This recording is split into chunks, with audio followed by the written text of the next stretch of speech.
So good morning, everyone, and welcome back to day 2 of our emergency ACIP meeting today to discuss coronavirus vaccines.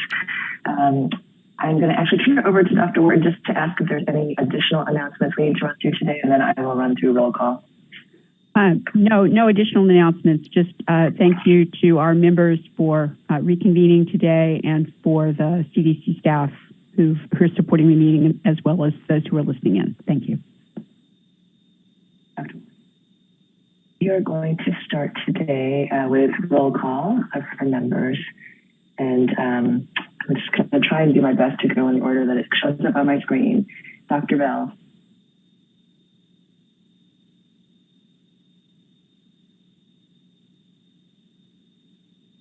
Dr. Bell? Hey, Dr. Lee. Okay, we'll move on to... I'm sorry. You don't sound great in our room. I don't know how you sound over everybody else. Grace, you don't sound as clear as you did yesterday. Okay, thank you. Hold on one second.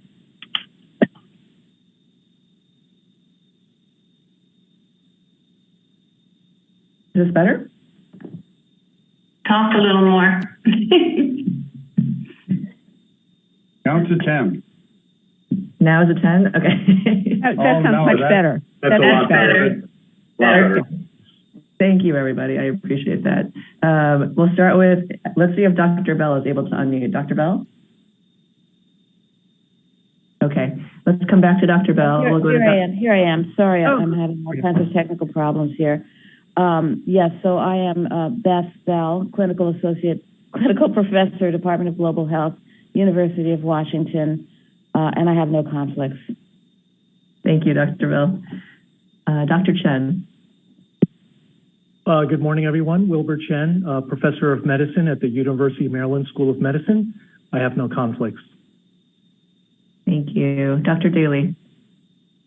Good morning, Matt Daly, Senior Investigator, Kaiser Permanente, Colorado, Associate Professor, Department of Pediatrics, University of Colorado School of Medicine. I have no conflicts. Thanks. Thank you. Dr. Lair. Dr. Jamie Lair, owner of Kuga Family Medicine, a private family practice in Ithaca, New York. I have no conflicts of interest. Thank you. Dr. Paling. Catherine Paley. I am Professor of Pediatrics and Epidemiology and Prevention at Wake Forest School of Medicine, Health, Wake Forest.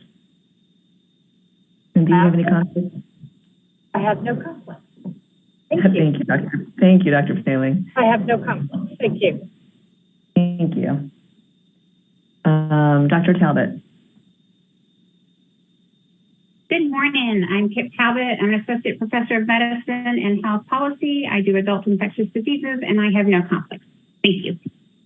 Thank you. Ms. Bata. Good morning, Lynn Bata. I am a public health nurse serving as the immunization clinical consultant at the Minnesota Department of Health, and I have no conflicts. Thank you. Ms. McNally. Good morning, Veronica McNally, President of the Franny Strong Foundation based in Michigan, and I have no conflicts. Thank you. Dr. Long. Hi, I'm Pediatric Infectious Disease Physician, Professor of Pediatrics at Drexel University College of Medicine in Philadelphia, and I have no conflict. Thank you. Dr. Sanchez. Good morning. Pablo Sanchez. I'm Professor of Pediatrics at The Ohio State University College of Medicine. I'm a neonatologist and pediatric infectious disease specialist at Nationwide Children's Hospital in Columbus, and I have no conflict. Thank you. Thank you. Dr. Brooks. Oliver Brooks, Chief Medical Officer, Watts Healthcare Corporation in Los Angeles, and I have no conflicts. Good morning. Good morning. And apologies to my West Coast colleagues. This is Grace Lee. I am a professor of pediatrics at Stanford University School of Medicine, Associate Chief Medical Officer for Practice Innovation at Stanford Children's Health, and I have no conflicts. Are there any additional members on the call? Okay, thank you. We do have quorum today, so we can proceed. And Since we don't have any additional announcements, we'll turn it over to Dr. Matt Daly to provide the introduction for day 2 of our meeting today as we head towards a vote by the end of today. Thank you. Thanks so much. So I'm Matt Daly, and I'm speaking on behalf of the ACIP COVID-19 Vaccines Work Group. Next slide, please. So to start with, I wanted to just reiterate several FDA updates. So as folks are well aware, on June 16th of 2022, the FDA granted emergency use authorization, or an EUA, for a 2-dose Moderna COVID-19 vaccine primary series for administration to individuals ages 6 months through 5 years. In addition, a 3rd primary series dose was authorized in the same age group for individuals with certain kinds of immunocompromise. In addition, a 3-dose Pfizer-BioNTech COVID-19 primary vaccine series for administration to individuals ages 6 months through 4 years of age was also authorized. Next slide, please. And then in addition, on June 16th of 2022, the FDA granted emergency use authorization for a 2-dose Moderna COVID-19 vaccines primary series for administration to individuals ages 6 through 17 years of age. And in addition, a 3rd primary series dose was authorized for individuals in this same age group with certain kinds of immunocompromise. Next slide, please.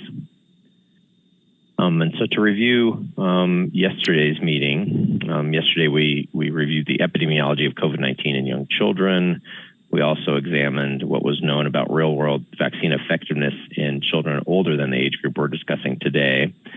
We also reviewed safety and immunogenicity of the Moderna COVID-19 vaccine 2-dose primary series in children 6 months through 5 years of age.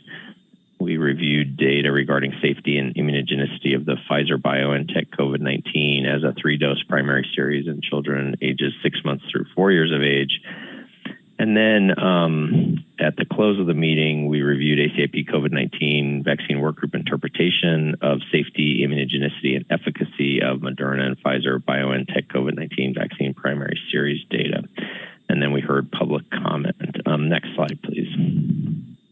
So the agenda for today is as follows. We'll hear from Dr. Chatham Stevens from the CDC, who will review implementation considerations regarding pediatric COVID-19 vaccines. Following that talk, we'll hear from Dr. Oliver from the CDC, who will review evidence to recommendations framework for the use of mRNA COVID-19 vaccines in young children. Following that, we'll hear a clinical considerations update from Dr. Hall and Dr. Oliver from the CDC. Following that, we'll have discussion, and then following that, we will have 2 votes, 1 for each vaccine product. Next slide, please. I just want to thank the ACIP COVID-19 Vaccines Work Group, including ACIP members, ex officio and government members, liaisons, consultants, and our outstanding leadership of Dr. Sarah Oliver. Next slide, please. And then a large number of CDC participants who've worked tirelessly to prepare us all for these important decisions and discussions. Next slide, please. Thank you very much. I turn it back to you, Dr. Lee. Thank you, Dr. Daly. And we will head straight into Dr. Kevin Chatham-Stevens' presentation on implementation of pediatric vaccines. Great. Thanks so much for the opportunity to chat with y'all this morning about some of our efforts to plan for this very important vaccine rollout. So next slide, please. Our goal in this vaccine rollout for children under 5 years really mimics our overarching goal in the 5 to 11 and adolescent vaccine programs. That is to ensure that all children have access to the vaccine. And similar to the vaccine rollout for children 5 to 11 years old, we're planning for an all-of-the-above approach, working to ensure that vaccine is widely available in different locations throughout communities. However, we do understand that there will be some key differences between the 5 to 11 rollout and the under 5 vaccine rollout. For example, for 5 to 11-year-olds, approximately 1/3 of those kiddos were vaccinated in pharmacies and just under 10% in school-located vaccination clinics. And so we anticipate those 2 settings in particular will be less prominent in the under 5 vaccine program, and that primary care physicians, such as pediatricians and family practice doctors in the medical home, such as private pediatric clinics, federally qualified health centers, local health departments, et cetera, will play a larger role, especially for the younger children in this age group. We still anticipate that pharmacies will play a critical role For example, in having vaccine available at nights, on weekends, and on holidays when clinics may be closed. And local health departments, especially in rural areas, and our federal partners such as IHS and HRSA's federally qualified health centers and rural health clinics will continue to serve critical roles in contributing to vaccine equity. Early care and education programs like Head Start and other support programs such as WIC will play more prominent roles in this vaccine program given their roles as trusted messengers to families of children in this age group. Next slide, please. So to estimate how well a network of likely pediatric vaccine providers will cover children under 5 years, a mapping analysis was conducted to assess the proportion of children under 5 years of age that reside within 5 miles of a likely vaccine provider. We considered as likely vaccine providers approximately 18,000 non-pharmacy providers that have ever administered vaccine to children 5 to 11 years old, assuming they will also administer vaccine to children under 5 years of age, and approximately 4,000 pharmacies that expressed interest in offering vaccine to children under 5 years. The analysis found that when these two sets of providers are combined and mapped, overall, approximately 85% of children under 5 years reside within 5 miles of a likely vaccine provider, and 94% within 10 miles. Next slide, please. We know that vaccinating in the medical home is incredibly important, as the medical home provides comprehensive primary care that facilitates partnerships between children, families, and clinicians. And routine immunizations typically occur in the medical home. As an example, for the 2020 to 2021 flu season, approximately 80% of children 6 months through 4 years of age who received a flu vaccine were vaccinated in their doctor's office. This is compared to the very low percentages of children this age who were vaccinated at a pharmacy, including less than 1% of children 6 to 23 months of age and approximately 4% of children 2 to 4 years. In addition to vaccination, medical homes are also places for children to get recommended screenings for a variety of issues, including developmental and vision screening, and anticipatory guidance that helps them thrive in a safe environment. Next slide, please. So to get at the COVID-19 vaccine practices and intention to vaccinate children aged less than 5 years among pediatric clinics in medical homes, pediatric clinicians in medical homes, we surveyed several thousand vaccines for children providers in March. We've included some of these preliminary unpublished results for all providers, as well as results by urban or rural location. Please note that the results on this slide are limited to those who were enrolled in the COVID-19 vaccination program. So as you can see, most VFC providers have administered a COVID-19 vaccine to children aged 5 to 17 years at 85%. Almost 3/4 of all providers intend to offer COVID-19 vaccination to children under 5 years of age. This percentage is higher for urban providers at 76%, compared with rural providers at 67%. And since not all clinics will have the vaccine and not all children have a medical home, we also asked whether the practice intends to offer COVID-19 vaccination to children who are not currently patients of the practice, with approximately half of all providers saying that they would do so. The percentage is higher for rural providers at 58%, compared with urban providers at 49%. Next slide, please. I'll wrap up these last two slides by showing some of the select activities we've conducted to support health departments, clinicians, and others. During the past several months, we disseminated operational planning guides that included characteristics of the vaccines, key planning assumptions, and a planning checklist. We are also working on a Dear Colleague letter for VFC providers, emphasizing the importance of their role in this vaccination program and providing various tips and resources. CDC is also engaged in a variety of vaccine competence boot camps, which are these great interactive trainings to provide partners and participants with strategies for building vaccine competence in their communities. Examples that are particularly relevant to this discussion include boot camps with the National Association of School Nurses, Early Care and Education Partners, and YMCA.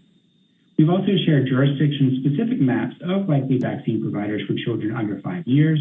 Jurisdictions have been able to use these maps to identify and then address gaps in provider availability. And our comms experts continue to release resources to promote the COVID-19 vaccine for children and teens, including social media graphics, videos, customizable materials, and various web pages, which are available at the link at the bottom of the slide. Next slide, please. And finally, we wanted to mention a planned new function in vaccines.gov. As a reminder, vaccines.gov serves two major purposes. One is to enable the public to identify nearby providers with vaccine in stock and learn how to make an appointment. And two, it enables providers to report their COVID-19 vaccine inventory. And to prepare for the rollout of vaccines for children under 5 years, a new function will be added that enables the minimum age that can be vaccinated at a location in months and years to be displayed. And you can see an example screenshot of this function on the right. The CDC will be monitoring inventory as the vaccines are delivered starting Monday to clinics, pharmacies, and other clinical settings to determine when the search for the under 5 vaccines will be available on vaccines.gov. And in addition to vaccines.gov, parents and caregivers can reach out to their child's pediatrician or family practice doctor, their local health department, pharmacy, etc., to ask if they have the vaccine, understanding that not every clinic or pharmacy will get their vaccine on Monday. We know that some vaccine providers were waiting for the emergency use authorizations and CDC recommendations before ordering the vaccine. They wanted to see the data to help them decide which of the two vaccines to order. We expect the vaccine provider network to expand as these providers order their vaccine post-EUA or post-ACIP. And just note that some vaccine providers may not begin notifying their patient population or opening up vaccine appointments until they have vaccine in stock. So we do anticipate that the vaccination program is going to ramp up in the days and weeks that follow, with more and more doses and more appointments becoming available. So that's all I had for you all this morning. Thanks again so much for the opportunity to discuss our planning efforts. Thank you very much, Dr. Chatham-Stevens, and this presentation is now open for questions. Dr. Paling. Thank you, Dr. Chatham-Stevens, for a great presentation sharing the many ways that the vaccine is planned to be rolled out. That provided a lot of reassurance. One of the questions, the question I have for you is about the plans in Florida. Yesterday on the phone call, we heard from people concerned because we understand the health department did not purchase the vaccine. So can you share what is anticipated for that area? Thank you. Yeah, thanks for that. I'm actually going to defer that question to Dr. Meyer. Dr. Meyer? Hello, hi. Yes, this is Sarah Meyer. So as mentioned, Florida was able to place orders for COVID-19 vaccines starting yesterday. Those orders continue to come in and will be available for pediatric providers. But also wanted to point out that vaccine doses will be available through our federal programs, including the Federal Retail Pharmacy Program and FHQCs. And just to reiterate that we are very committed to ensuring that all children have equitable access to these vaccines all throughout the United States. Thank you. Thank you. Ms. McNally. Thank you, Dr. Chatham-Stevens. I'm the consumer representative. So I just really want to try and understand a little bit more about the education efforts that have been made during the implementation preparation to prevent administration errors with the other composition of the vaccines.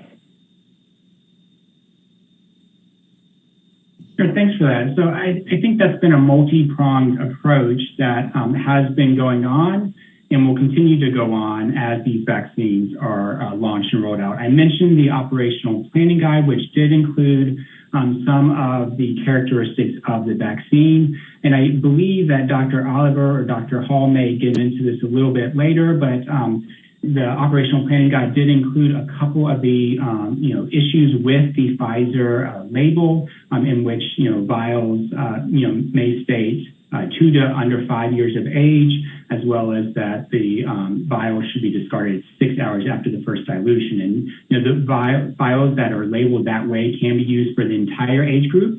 And as stated in the EUA fact sheet, that post-dilution timeframe can actually be 12 hours, not 6 hours. And so I think that's one example of us, trying to make sure that health departments, pharmacies, clinicians, et cetera, understand some of the nuances when it comes to these vaccines. So we've been pushing that information out. I know Pfizer, for example, has also started including that type of information in their webinars, which are held frequently throughout the week. So that's one example. And I know, CDC continues to work on a variety of clinical education materials. These are the types of materials aimed at clinicians that have gone out with each vaccine launch and we anticipate those will be available in the coming days. As I mentioned, the pharmaceutical companies will also have webinars to push this information out. CDC is also going to have the usual kind of partner engagements, starting next week with our health department and clinical partners. So I would say be on the lookout for that information as we do push that information out and schedule those calls. Thank you. And just so parents have the information, if they are concerned about administration errors, would the CDC please comment on what they should do? Sure. So I think the standard approach, anytime there is concern for an administration or any other type of error following a vaccination, is to have it reported through theirs. And also wanted to highlight, this is an opportunity to really call out Be Safe as well, which is a smartphone-based program that allows parents that will check in with parents after the vaccine has been administered, and that's also another opportunity to provide feedback on these particular vaccines. So I would say, talk with the vaccine provider, obviously, and Bears and Be Safe are additional opportunities. And I know there are probably our vaccine safety colleagues on the line, and they can provide additional information on that point. Thank you. Dr. Goldman, did you want to respond to the prior question, or did you have a new question? Oh, sorry, is somebody speaking?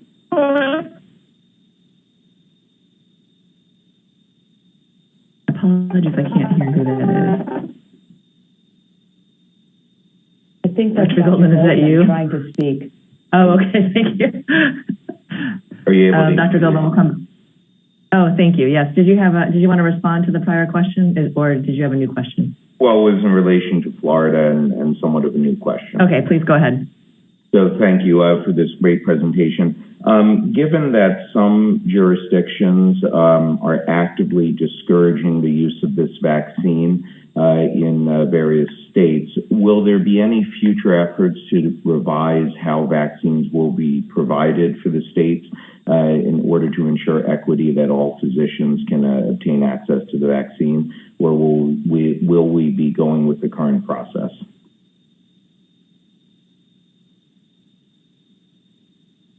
I might defer that one again to Dr. Meyer if she's available. Hi. Yes, thanks for that question, Jason. I think we will continue to have to discuss this and look into various options. There haven't been any decisions made at this time about how vaccines will continue to be provided and if it's going to remain the same or change. So I think we'll just have to keep continuing that dialogue and update the committee whenever there is more information to share. Thank you. Dr. Daly. Yeah, thanks so much. Dr. Chatham-Stevens, I have a two-part question. In public comments that we've received, particularly in the docket, there are individuals in the public who are asking us not to recommend these vaccines, and really two of the themes that they raise are concerns about vaccine safety, and then also questioning the need for vaccines in this age group. And so I wonder if you could speak to the extent to which we address both of those issues in our communications. And then the second part of the question is just related to how you've met with or coordinated those messages with national organizations such as the American Academy of Pediatrics and the American Academy of Family Physicians. Thank you. Of course. So, yeah, I think we've had frequent engagement with a variety of partners over the past several months, really going all the way back to January when we were preparing for the possible anticipated launch in February, with a variety of partners, including, as you mentioned, the American Academy of Pediatrics and the American Academy of Family Physicians, as well as a variety of other clinical groups and health department groups. And so I think, our main messages are kind of what you all heard yesterday, that these vaccines are safe and effective. We know that children, unfortunately, can have severe disease, need to be hospitalized, and unfortunately, can die from COVID-19. And that we think that the best way to protect them is for them to get vaccinated. And so I think that's kind of our core messaging there. And that's something that we've been working with a variety of partners to push out. In terms of AAP in particular, we, as I mentioned, have had close communication with them. Our comms experts have been working with them to get input on a pediatric quick conversation guide for clinicians, right? This is a guide that helps empower clinicians to have conversations with their patients and their families to answer some of those potentially difficult questions that you are bringing up, like, hey, why does my child need this? Is it safe? Is it effective? And so I think that's just one primary example of how we've partnered with a group such as AAP to make some of our products better. Thank you. Dr. Lair? Yes, a comment and a question. When we have 10 doses per vial, it makes it actually fairly difficult for private practices to make sure they're giving out all 10 doses at a time.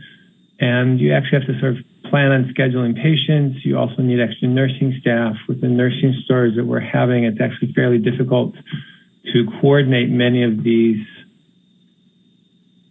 vaccine clinics. I'm wondering if anyone knows if there's any plans to change the number of doses per vial in the future for any of these vaccines. Thank you. Sure. In addition to the 10 dose per vial, we do continue to hear that clinicians really would prefer single dose vials. And so we continue to message that up, and I think everyone is aware that is will definitely be a benefit in the longer term. Unfortunately, I've not heard of any near-term solutions for that, so we are looking at 10 dose vials for this particular vaccine rollout. And if there are any changes, we'll obviously push that information out. And if anyone else from CDC or anywhere else on the line has additional information, please feel free to add to that.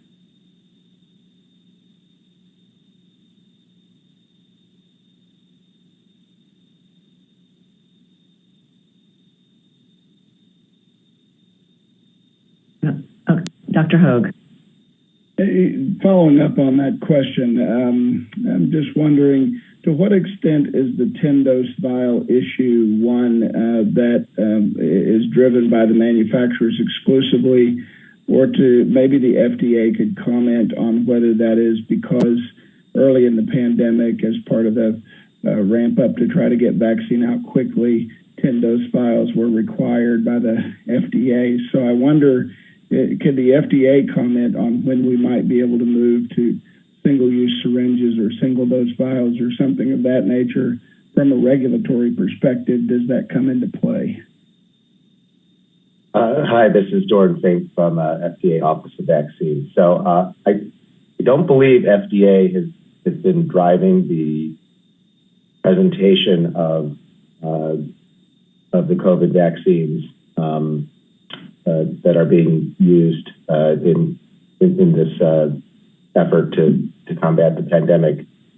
Any presentation that is proposed for use, we would evaluate and assess the data to support its use, and then authorize or approve that presentation. Thank you. This is Kevin. If I can just add real quick, we do understand wastage has been a concern for providers with the 10-dose vials. And, providers have done such an amazing job of minimizing wastage throughout the COVID-19 vaccine, and the VFC program. But we are encouraging folks to open up a vial, one of those 10-dose vials, even if it does mean you only have 1 or 2 patients left in your clinic schedule for that day.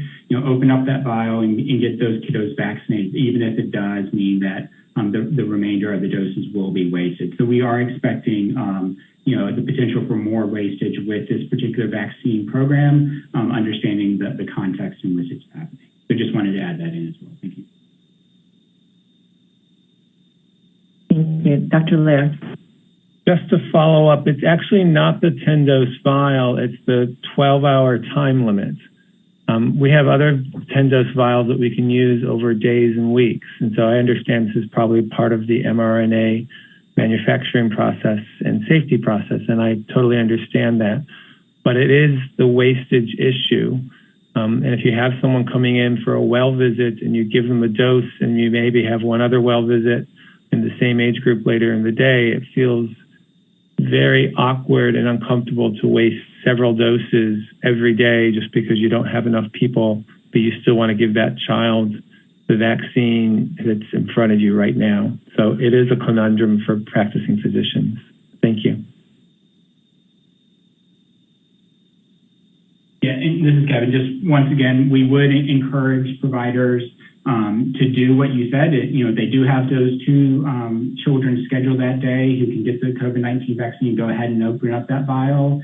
As I mentioned, we understand that creates some angst amongst providers, giving all the messaging regarding minimizing wastage in the VFC program and in the COVID-19 vaccination program.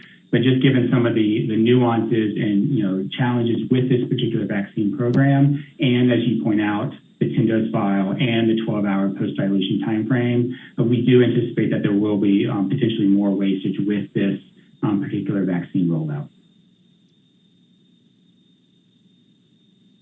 Thank you. Dr. Romero, did you wish to comment? I would. Thank you very much, Dr. Lee. Let me reinforce, again, let me reintroduce myself because I know this is only the second time I've spoken to this committee. I'm the newly appointed director for the National Center for Immunization and Respiratory Diseases. Let me reinforce what has just been said. It's important to vaccinate and to take every opportunity to administer the vaccine. There is sufficient vaccine, and that we understand that as pediatricians, as primary caregivers, we have been very averse to wastage in the past. Public health efforts and your efforts in your clinics and in your offices is extremely important that we get this vaccine out. And there will be wastage. We understand that, but it is important to get shots into arms and take advantage of every opportunity. We're going to have to do a reset of this core principle among us, but it's important. Don't feel guilty about having to open a vial to administer 2 doses or 1 dose. Thank you, Dr. Lee, for allowing me to say that. Thank you, Dr. Romero. Are there any additional comments or questions? One way, this is Kevin again, one way that we try to frame this is the shift from don't waste a dose to don't waste an opportunity to vaccinate a child. So that's one of the messages that we're trying to push out. Thanks so much. Thank you, Dr. Chatham-Stevens. That was a great way to end that conversation. Terrific. I think I see no other additional hands raised. So with everyone's permission, we can move on to the next presentation by Dr. Sarah Oliver. She will present on the evidence to recommendations framework, mRNA COVID-19 vaccines in our youngest children. Dr. Oliver. Good morning, and thanks so much. So I will be doing a combined ETR presentation for both mRNA vaccines in this one presentation. Note that it's a bit of a lengthy presentation, but we really wanted to do a comprehensive review of the entire program for both vaccines in this age group, as they will roll out at the same time, which we've not had in the COVID program to date. So hang with me, and we'll make our way through all of this morning. Next slide. Next slide.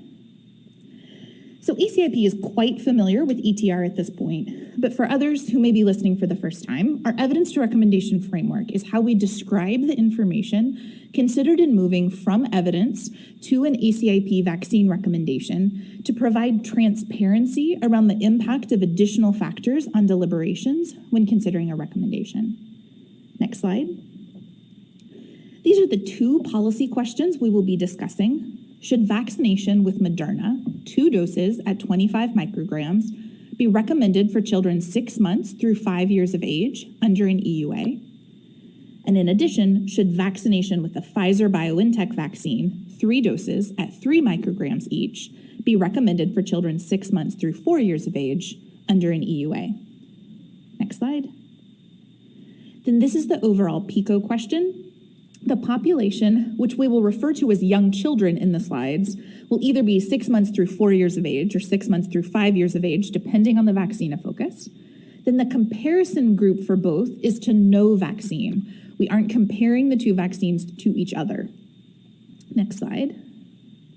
Then these are the ETR domains and questions. I'll show in the next few slides how we're going to walk through this today with the two different vaccines. Next slide. So for the public health problem, we heard a detailed presentation yesterday on the epidemiology in young children, but I'll summarize and briefly discuss for the young pediatric population. Next slide. Then for values, acceptability, resource use, and equity, we will discuss the use of mRNA COVID-19 vaccines broadly in this age group.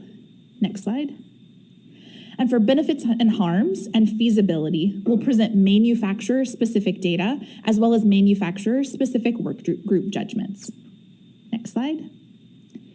So for the public health problem, next slide. This graph shows the pandemic epi curve with the trends in number of COVID-19 cases in the US among persons of all ages. As of June 14th, there have been more than 85 million total recorded cases of COVID-19 in the US. Since April, we've seen an increasing number of cases, although perhaps with a slight decrease at the end of May. And at this point, the 7-day moving average is just over 100,000 cases. Next slide. Then during the pandemic, over 570,000 cases have occurred among infants, and more than 1.9 million cases occurred among children 1 through 4 years of age. Next slide. We can see here the COVID-19 associated hospitalization rates per 100,000 population among children and adolescents 6 months through 17 years from CDC's COVID-Net surveillance system. As we saw with COVID-19 cases and ED visits, hospitalization rates increased during the Omicron surge to the highest rates we've seen during the pandemic. And during 2022, the hospitalization rates were the highest among children 6 months through 4 years in these pediatric age groups shown in red, than among children ages 5 through 11 and adolescents 12 to 17. Next slide. So to further illustrate this point, we look at cumulative COVID-19 associated hospitalizations in the same age group. You can see that during the Omicron surge, among children 6 months through 4 years of age, the slope of the cumulative hospitalization rate took off more than it did for older children and adolescents. And by March of 2022 was higher among this age group than among adolescents. Of course, during the Omicron surge, both children 5 through 11 and 12 to 17 were eligible for vaccination. Next slide. Then this group shows the number of COVID-19 deaths in children by single year age from January of 2020 through May 11th of 2022. These data are from the National Center for Health Statistics, or NCHS, and are based on death certificate reporting. Again, among children ages 6 months through 4 years, there were 202 COVID-related deaths, which made up 1.7% of all deaths among children in this age group. Next slide. This slide was also shown yesterday that COVID is a leading cause of death among children and adolescents, among children ages 1 through 4 during the pandemic. Then the table shows the rank of COVID-19 among causes of death by age group from March of 2020 through April of 2022. Next slide. Then this table is from that same publication listing the overall cause of death for children less than 1 year. You can see that the cumulative COVID death ranks as a top 5 cause of death in children less than 1 year and is the only infectious cause of death listed. Next slide. Then this is for children ages 1 through 4 years. Again, the top 5 causes of death. And again, COVID-19 is the only infectious cause of death throughout this time frame. Next slide. Then we also saw this yesterday, but comparing the deaths for other vaccine preventable diseases prior to their recommended vaccines and COVID, and just in this specific age group, COVID caused more deaths than these other vaccine preventable diseases, many times with broader age groups defined. And this continues to dispel the myth that children do not bear any burden of a COVID-19 disease. Next slide. We know that not all COVID cases are captured using traditional surveillance methods because some cases are asymptomatic, not diagnosed, or not reported. Tracking the proportion of the population with SARS-CoV-2 antibodies, which we call seroprevalence, can improve understanding of the population level incidence of COVID-19. The figure shows seroprevalence of infection-induced SARS-CoV-2 antibodies from the National Commercial Lab surveillance from September 2021 through February 2022 by age group. Seroprevalence in all age groups increased substantially during Omicron. And as you can see, children 6 months through 4 years of age, which is in red, who have not been eligible for vaccination to date, had a larger increase in seroprevalence since December of 2021 than the other two age group. Again, we now have 2 additional months of data from what has been shown previously, and we see that there is a less steep rise in seroprevalence between February and the combined March-April time point, and seroprevalence in this age group is now estimated at 71%. Next slide. Then to further look at what we know about infection in children and adults who are seropositive, this figure shows the effectiveness of a primary SARS-CoV-2, so not Omicron infection, against Omicron reinfection by time since primary infection or vaccination. This study was among Quebec residents in December of 2021 through March of 2022 in those 12 and over. You can see that the orange line, representing those with prior infection but not vaccinated, had the lowest effectiveness or protection against reinfection. Similar data were found for effectiveness of vaccination of mRNA vaccine against COVID-19 hospitalization among adults previously infected in the second reference on the slide as well. Next slide. So we know antibodies produced by previous SARS-CoV-2 infection in the pediatric population may not neutralize the currently circulating Omicron variant, and thereby potentially they remain susceptible to reinfection with Omicron.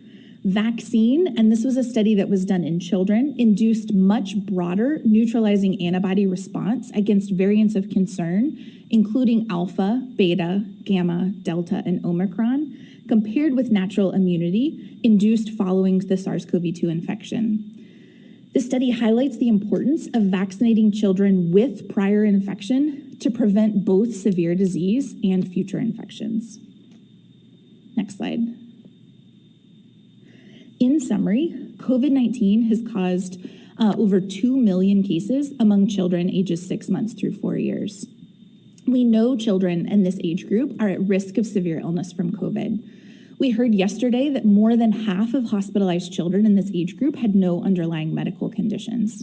We also saw yesterday that they can have similar or increased severity compared to older children and adolescents, and that the burden of COVID-associated death is similar to or exceeds that of other pediatric vaccine preventable diseases. We also know that prior infection may not provide broad protection against newer SARS-CoV-2 variants. And we also heard data yesterday that the COVID-19 pandemic continues to have significant impact on families. So overall, next slide, the work group felt that yes, COVID among children ages 6 through 4 or 5 years of age is a public health problem. Next slide. So now moving to benefits and harms. Next slide.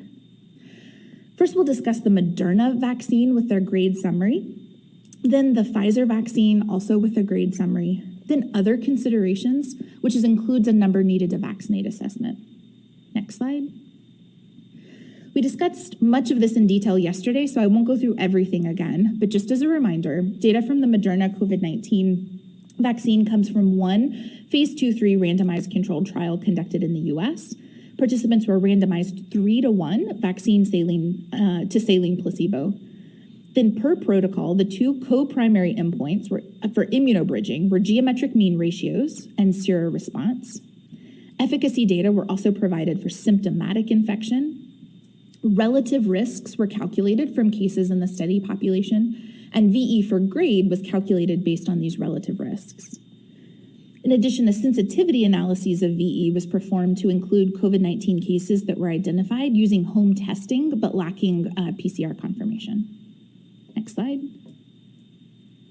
So first, looking at the prevention of symptomatic lab-confirmed COVID with pooled results among those ages 6 months through 5 years.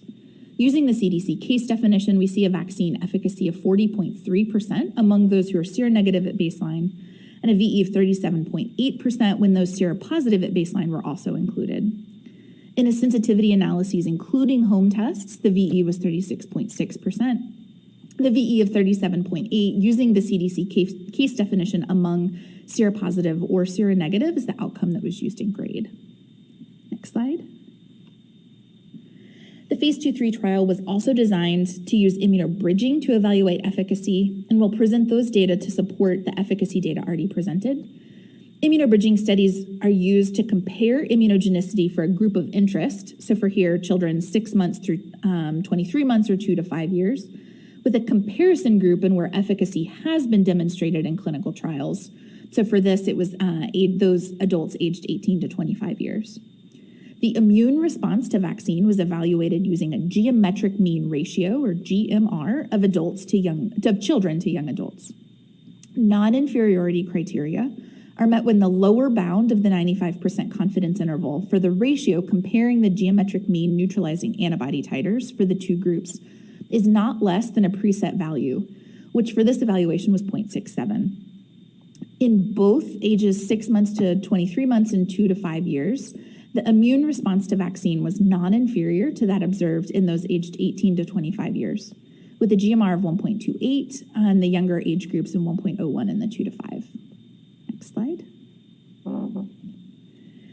The GRADE assessment for the outcome of symptomatic lab-confirmed COVID-19 using the direct efficacy is shown on the slide. The relative risk was 0.62.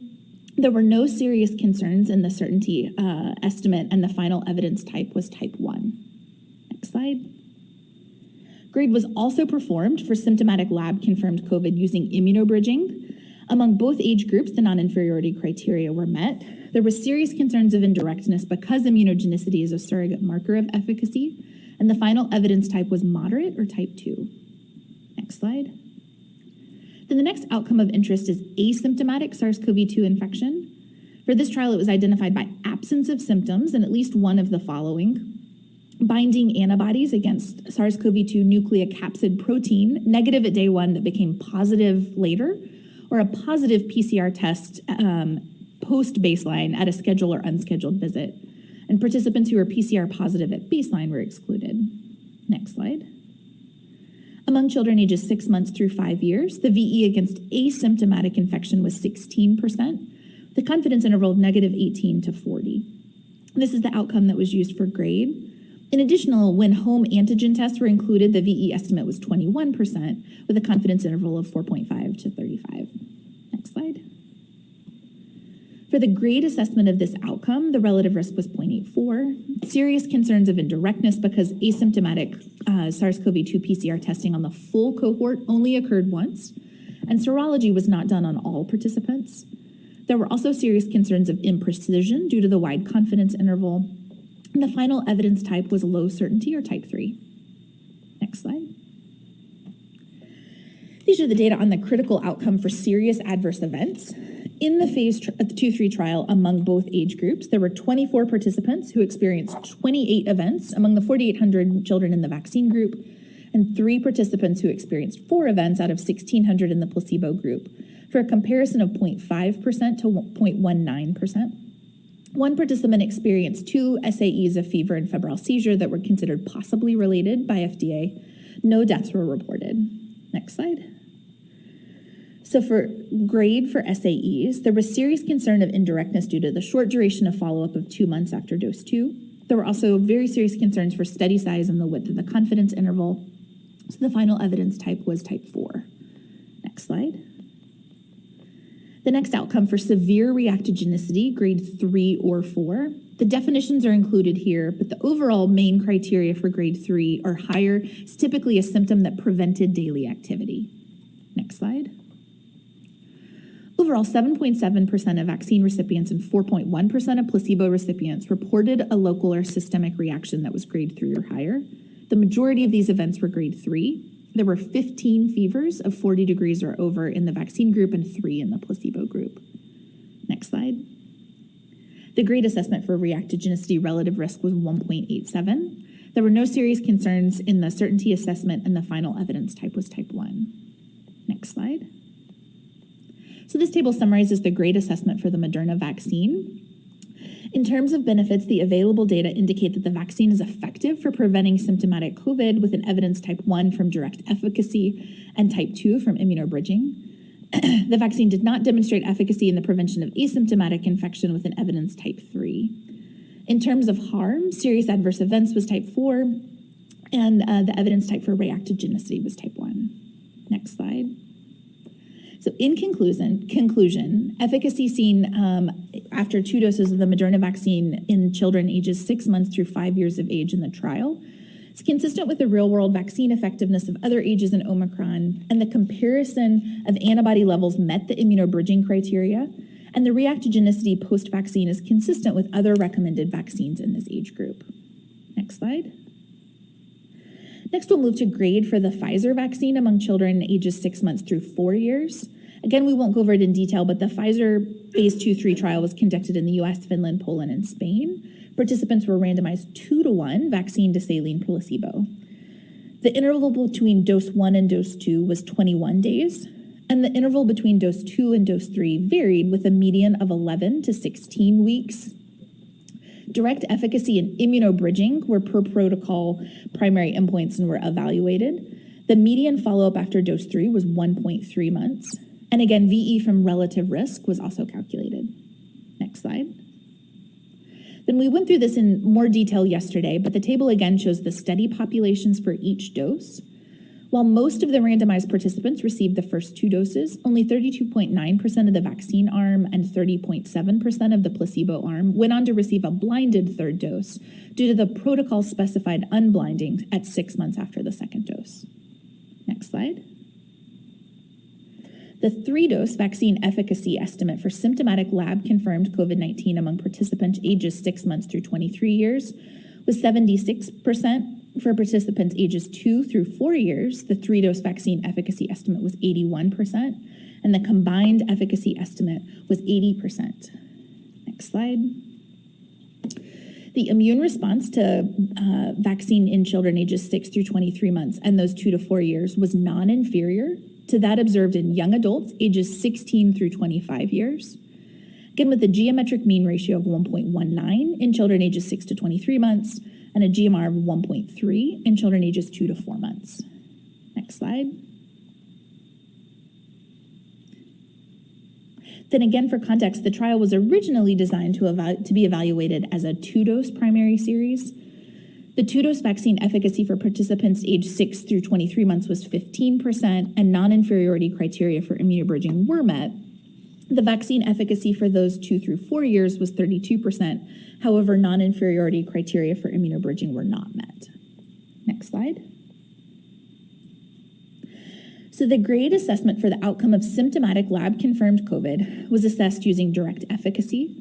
There was serious concern for indirectness due to the short duration of follow-up of 1.3 months and very serious concern for imprecision due to the study size. The final evidence type was low certainty or type 4. Next slide. In addition to direct efficacy, we conducted the grade assessment for the outcome of symptomatic lab-confirmed COVID assessed using immunobridging. There were serious concerns for indirectness because immunogenicity is a surrogate measure of efficacy, and the final evidence type for this was moderate or type 2. Next slide. For the evaluation of serious adverse events, the safety population included all randomized participants who received at least 1 dose of vaccine, with the numbers listed here. Again, the median follow-up after dose 3 was 1.3 months for children 6 through 23 months and 1.4 months for children ages 2 to 4 years. Next slide. This is the data on serious adverse events after dose 1, dose 2, or dose 3. The pooled SAEs among all participants aged 6 months through 4 years included 29 events out of 3,000 participants in the vaccine arm and 22 events out of 1,500 participants in the placebo arm, for a comparison of 1 to 1.5%. One vaccine participant had 2 SAEs, fever and pain in an extremity that required hospitalization, considered possibly related by the investigator, and FDA considered the events potentially consistent with symptoms due to an unspecified viral myositis. No deaths were reported in trial participants. Next slide. So the grade assessment for serious adverse events. There was very serious concern for indirectness due to the short duration of follow-up 1 month post-dose 3, and because only 32% of trial participants received dose 3 in the blinded follow-up, limiting the ability to detect serious adverse events that could occur at a higher rate after dose 3. There were also serious concerns of imprecision due to study size, and the final evidence type was very low, or type 4. Next slide. Then again, for the reactogenicity definitions that are listed here, but again, the same, overall grade 3 or higher is typically symptoms that interfered with daily life. Next slide. Among participants aged 6 months through 4 years, grade 3 or higher local reactions or systemic events after any dose was reported in 4.3% of participants in the vaccine arm and 3.6% of participants in the placebo arm. The majority of these events were grade 3, and there were 6 fevers of 40 or higher. Next slide. So for grade, there was a relative risk of 1.2, with serious concern for indirectness was noted because, again, only 31% of trial participants received the dose 3, limiting the ability to detect severe reactogenicity that would occur specifically after dose 3. So the final evidence type was moderate or type 2. Next slide. So this table summarizes grade for Pfizer for children 6 months through 4 years. In terms of benefits, the available data indicate that the vaccine was effective in preventing symptomatic COVID. However, there was an evidence type 4 or very low certainty.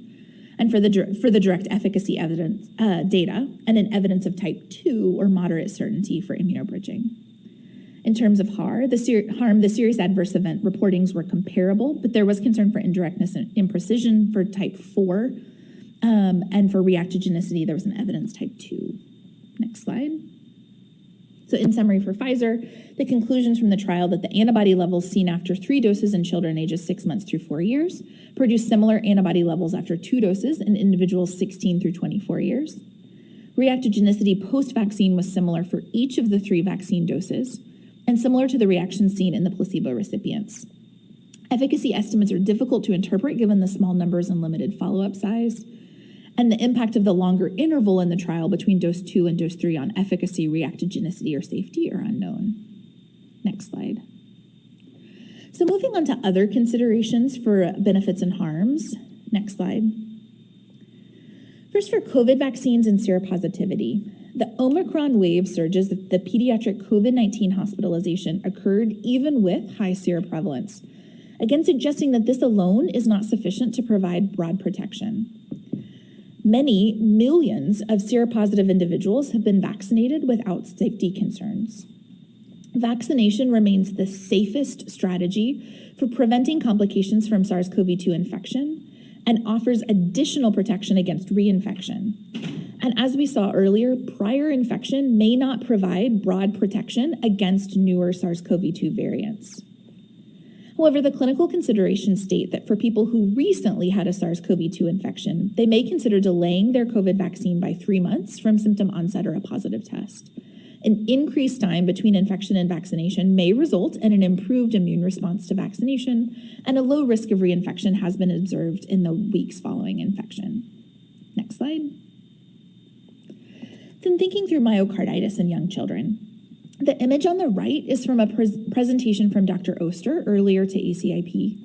Before the COVID-19 pandemic, peaks in myocarditis hospitalizations were seen in infants and in adolescents. In adolescents, myocarditis is typically viral in etiology, and we see the male predominance. However, in infants, many cases can represent cardiomyopathy with a congenital or genetic component. Next slide. Then we can also infer what we know regarding cardiac complications due to SARS-CoV-2 infection in young children. Cardiac complications in the setting of acute SARS-CoV-2 infection in young children are uncommon. Most cardiac complications post-SARS-CoV-2 infection in infants are related to MIS-C. 1.8% of MIS-C cases are children 6 through 11 months. However, infants less than 1 year of age with MIS-C have severe cardiovascular involvement in about 55 to 65% of cases, and this is contrasted to around 80% in adolescent populations. Next slide. Then Dr. Shimabukuro has shown these data to ACIP at the last meeting, but the reporting rate of VAERS for myocarditis following the Pfizer vaccine in male children ages 5 through 11 after dose 2 of the primary series is slightly elevated when compared to the background incidence. Otherwise, reporting rates are within the background incidence. In addition, data aren't shown here, but you saw it at the last meeting that to date, myocarditis and pericarditis have not statistically signaled in the VSD surveillance in children ages 5 through 11 years. Next slide. So overall, the risk of myocarditis after mRNA COVID-19 vaccination, if any, in young children is unknown. No cases occurred during the clinical trials, and there were almost 8,000 who had at least 7 days of follow-up. However, the trials were not powered to detect rare adverse events. Based on the epidemiology of classic myocarditis, as well as what we know from safety monitoring in children ages 5 through 11, myocarditis after mRNA COVID-19 vaccination in young children is anticipated to be rare. This is likely due to multiple factors, including the underlying epidemiology of myocarditis fundamentally being different in infants. In addition, the dose used in young children is even lower than the dose used in the 5 through 11 population. Next slide. Then we heard from Dr. Link-Gellis's presentation yesterday, but summarizing that in older children and adolescents, we have real-world VE data to show that 2 doses can provide good protection against severe disease and against MIS-C. Next slide. We calculated a number needed to vaccinate using the following methods. Benefits were calculated per 1 million fully vaccinated with an mRNA vaccine, focusing on the age group 6 months through 4 years. We used pandemic average age-specific incidence rates with hospitalization rates from COVID-19 and case rates from our case-based surveillance. We assumed a VE against hospitalization ranging from 42 to 84%, and assumed the VE against symptomatic infection ranging from 30 to 60%, and used a 120-day time horizon. Next slide.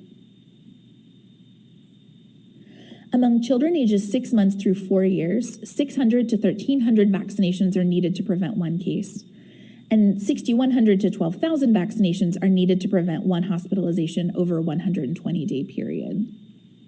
Next slide. However, to put these numbers in a bit more context, this slide compares the numbers needed to vaccinate to prevent 1 hospitalization for COVID compared to influenza. To make the methods comparable, we then used COVID-19 rates from an influenza season, which was October 1st through April 29th, and extended the time horizon out to 6 months. The VE assumptions remain the same from the previous slide.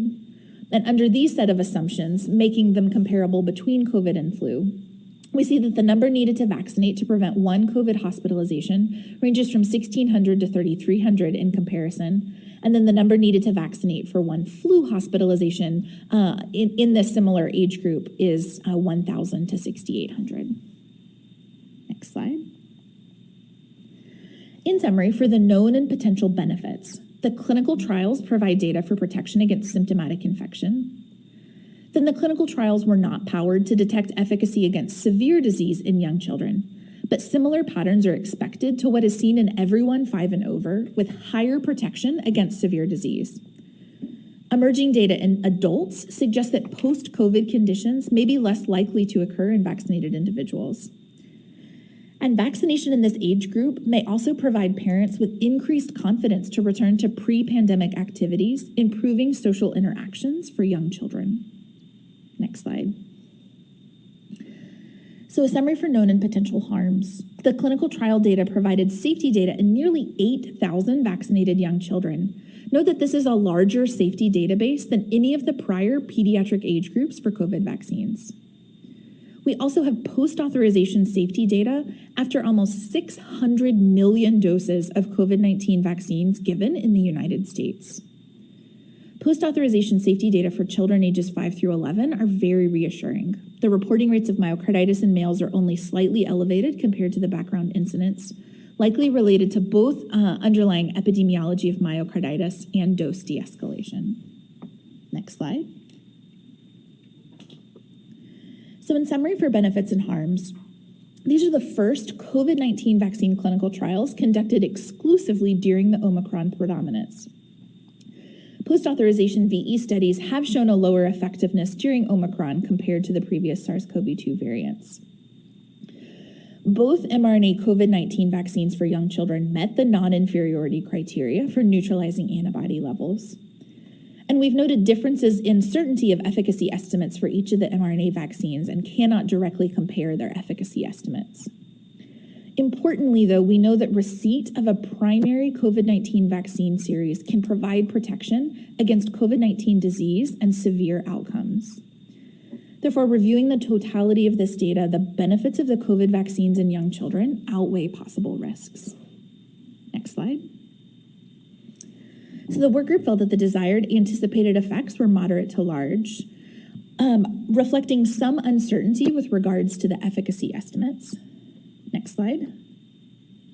Then the work group felt the undesirable anticipated effects were minimal to small. Next slide.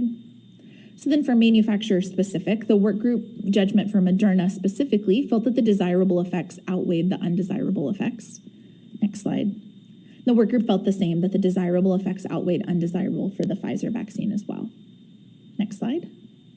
Now to values. Next slide. A survey designed by CDC and the University of Iowa, or RAND's Corporation, to assess parental beliefs and attitudes towards pediatric COVID vaccines among children 6 months through 4 years was collected in February. Next slide. At that time, around half of parents aged 6 months through 4 years said that they would definitely or probably vaccinate their child once they become eligible. Next slide. And a third of parents 6 months through 4 years said that they definitely or probably would not vaccinate their child once eligible. Next slide.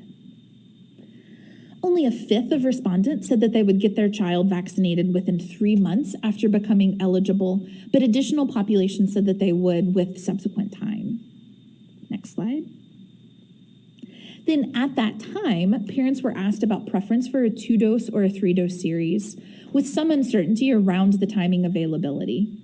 There was a slight preference for a 2-dose series, but overall, at that time, with no data on VE or the timing of when these vaccines would be available, there was no strong preference either way. Next slide. The percentage of parents aged 6 months through 4 years who definitely or probably would vaccinate their child when eligible varied by gender of the parent, by race and ethnicity, and by education. Next slide. Then these are data from the NIS COVID module. You can see that over time, the population that reported they would definitely get their child vaccinated has declined, with 33% in May. This could be due to a variety of factors, including a declining sense of urgency with the pandemic. In May, 17% of parents reported that they definitely would not get their child vaccinated. Next slide. Then when we look at this by age subgroups, we can see a smaller percent of parents of children ages 6 through 23 months intend to have their child vaccinated compared to parents of children 2 through 4 years. Next slide. 1 in 5, this is from the KFF surveys, 1 in 5 parents and children under 5 said they were eager to vaccinate their child and would do so right away once a COVID vaccine was authorized. Almost 4 in 10 parents said they wanted to wait and see before getting their child vaccinated. Another 4 in 10 said they were reluctant to get their child vaccinated, with 11% saying they would only do it if they were required, and 27% said they would definitely not get their child vaccinated. Next slide. We know that lack of information may be a factor in parents' reluctance to have their younger children vaccinated right away. A majority of parents of children under 5 at the time of this survey said that they didn't have enough information about the safety and effectiveness of COVID vaccines. However, I want to note that this survey was done in April, which was prior to having information on the safety and efficacy of COVID vaccines in young children. I just want to highlight, though, how important it is having education on safety and effectiveness and how that can impact acceptability for parents. Next slide. So in summary, half of parents ages 6 months through 4 years definitely or probably would get vaccinated once eligible. 1 in 5 parents of children are eager to vaccinate and plan to do so right away once the vaccine is available, but many others remain cautious. And then again, in a survey conducted prior to available data, parents under 5 said they didn't have enough information, just highlighting the importance of communicating these data broadly to parents. Next slide. So the work group felt that it varied with what the population felt for the balance of desirable and undesirable effects. Next slide. And then not surprisingly, when asked if there was variability, they felt that there was. Next slide. So moving to acceptability. Next slide. As we've seen before, a child's pediatrician or healthcare provider remains the top trusted source for vaccine information for parents. Next slide.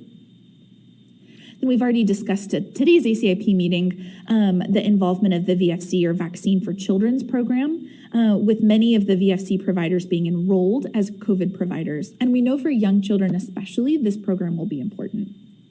Next slide. Then there are a variety of other programs that will be important to engage as we reach children in this young age group, including the Indian Health Service and urban Indian programs, the HRSA program, with a goal to identify priority locations for an efficient rollout and equitable vaccine access. Next slide. We also heard earlier with a goal of over 85% of children living within 5 miles of a vaccine provider. Next slide. So in summary, the child's healthcare provider continues to be the top trusted source of information, with a variety of programs to facilitate this rollout and acceptability among providers. Next slide. So the work group felt that yes, vaccines, the mRNA COVID-19 vaccines were acceptable to stakeholders. Next slide.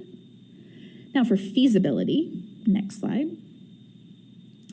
This figure shows the Moderna vaccine products across the ages. The product for 6 months through 5 years of age ships at -20 and has a different color border, the magenta one on the far left of the image.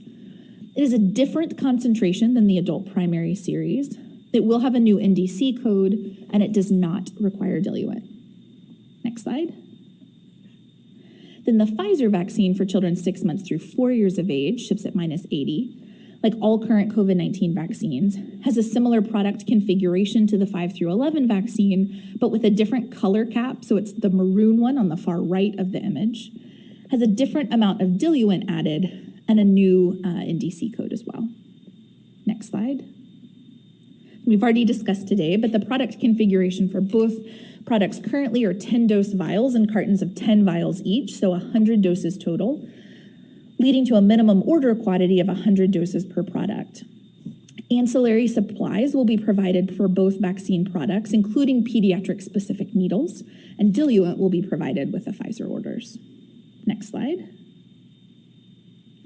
So overall, the Pfizer vaccine for children ages 6 months through 4 years, it's a similar product configuration to other Pfizer pediatric products, but this time with the maroon cap. But it may be more familiar to pediatric healthcare providers.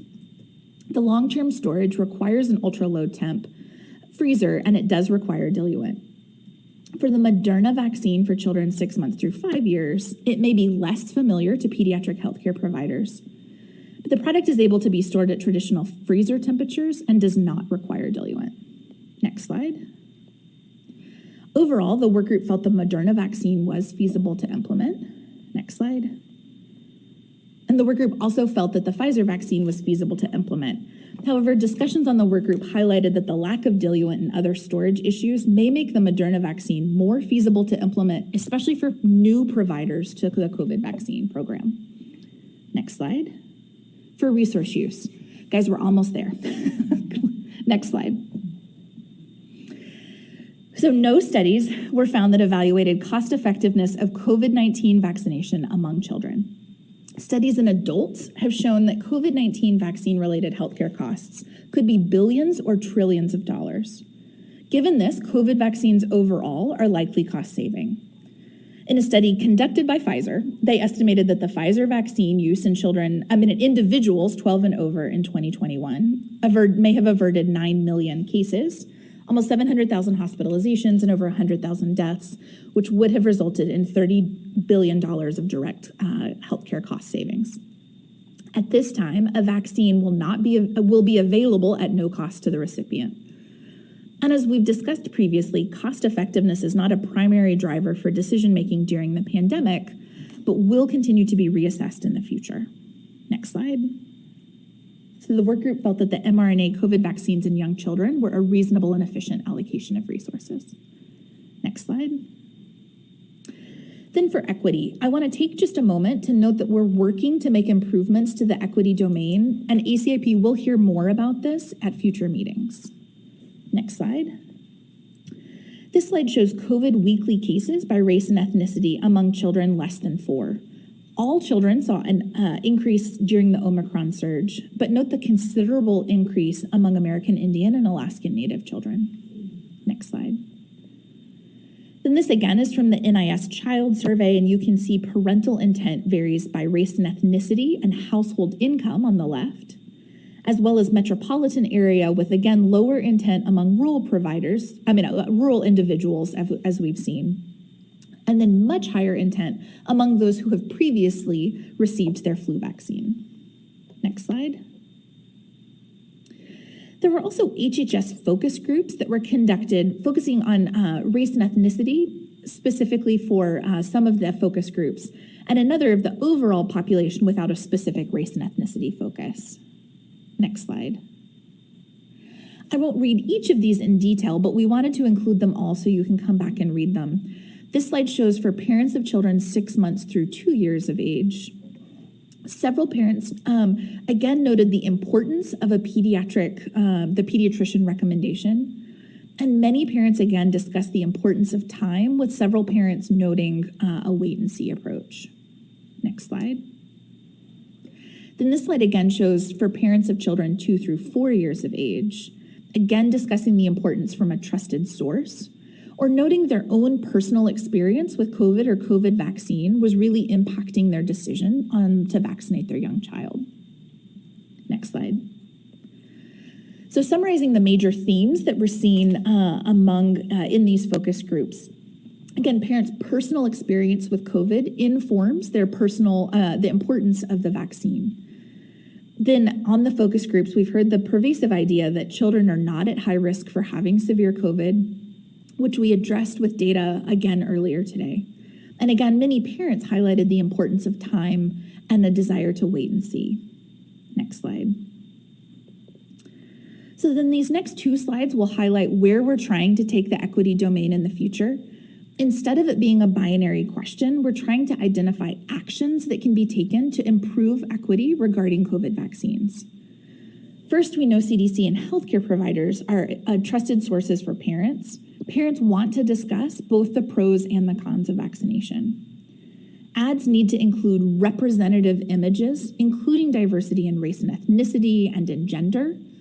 Public health and clinical trial research must be inclusive of all populations from before research initiation through completion and dissemination. Next slide. Then there are ways that communities can help improve equity as well. We know pediatricians and VFC providers can provide vaccines, but they won't be the only providers of these vaccines. In many areas, pharmacies, community or rural health clinics can also help administer vaccines, and school providers could allow broader access, as well as partnerships through both community and faith-based organizations. Next slide. Then, as we discussed earlier, it's difficult to rate equity through a single question. So again, we're going to do more to try to focus on calls to action. Next slide. So in summary, next slide. These were the workgroup interpretations for the ETR domains. Next slide. Then the overall workgroup interpretation. The workgroup discussed each mRNA COVID vaccine primary series compared to no vaccine. Both mRNA COVID-19 primary series in young children met the non-inferiority endpoints, provide protection against symptomatic disease, and are expected to provide higher protection against severe disease. 2 vaccine options in this population may allow parents and providers a choice, which could increase uptake and acceptability. Next slide. So the workgroup felt that the 2 doses of 25 micrograms of the Moderna vaccine, that the desirable consequences clearly outweigh the undesirable consequences. Next slide. And the workgroup proposed to ACIP to recommend the intervention. Next slide. Then for 3 doses of 3 micrograms of the Pfizer vaccine, the workgroup again felt that the desirable consequences clearly outweighed the undesirable consequences, although did note that there was more uncertainty with this outcome. Next slide. but the work group still proposed to ACIP to recommend the intervention. Next slide. In summary, since the beginning of the COVID pandemic, among U.S. children 6 months through 4 years of age, there have been over 2 million cases, over 20,000 hospitalizations, and over 200 deaths. COVID-19 can cause severe disease and death among children, including children without underlying medical conditions. Future surges will continue to impact children, with unvaccinated children remaining at higher risk of severe outcomes. Next slide. As with all other age groups, the priority is vaccination of unvaccinated individuals. Expansion of vaccine recommendations down to children 6 months of age would allow an additional 18.7 million children to receive a primary COVID-19 vaccine series. Next slide.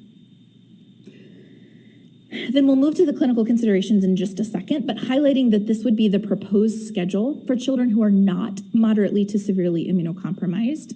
There are 3 doses of a Pfizer primary series and 2 doses of Moderna. For children who are moderately to severely immunocompromised, an additional dose is added for Moderna at least 4 weeks. An additional dose for immunocompromised children after Pfizer was not authorized given uncertainties on how to extrapolate the adult data seen for an additional dose after a 2-dose primary series to the 3-dose primary series in this age group. Next slide. So again, the current data are for a 2-dose with Moderna or a 3-dose Pfizer primary series. We will monitor post-authorization vaccine effectiveness studies to help determine the timing and subsequent need for boosters, with an acknowledgement that immunocompromised children may also need additional doses for optimal protection. We'll watch this data very closely and can update recommendations as needed. Next slide. All right, then I want to apologize because you're stuck with me a little bit longer. Dr. Hall is on the line and will answer questions, and she gets full credit for how amazing these slides are, but she is in the process of losing her voice. So I'm gonna also walk through these clinical consideration slides, and she is here for questions, although give me a minute so I can take a sip of water. Okay, next slide. We will go over the pediatric vaccination schedule for 6 months through 4 years with Pfizer and 6 months through 5 with Moderna. Formulation and dosage for these age group, administration as well as co-administration, and patient counseling. Next slide. Then I also want to highlight where these clinical resources are located. The first is a link that takes to the interim clinical consideration, which will be updated after ACIP.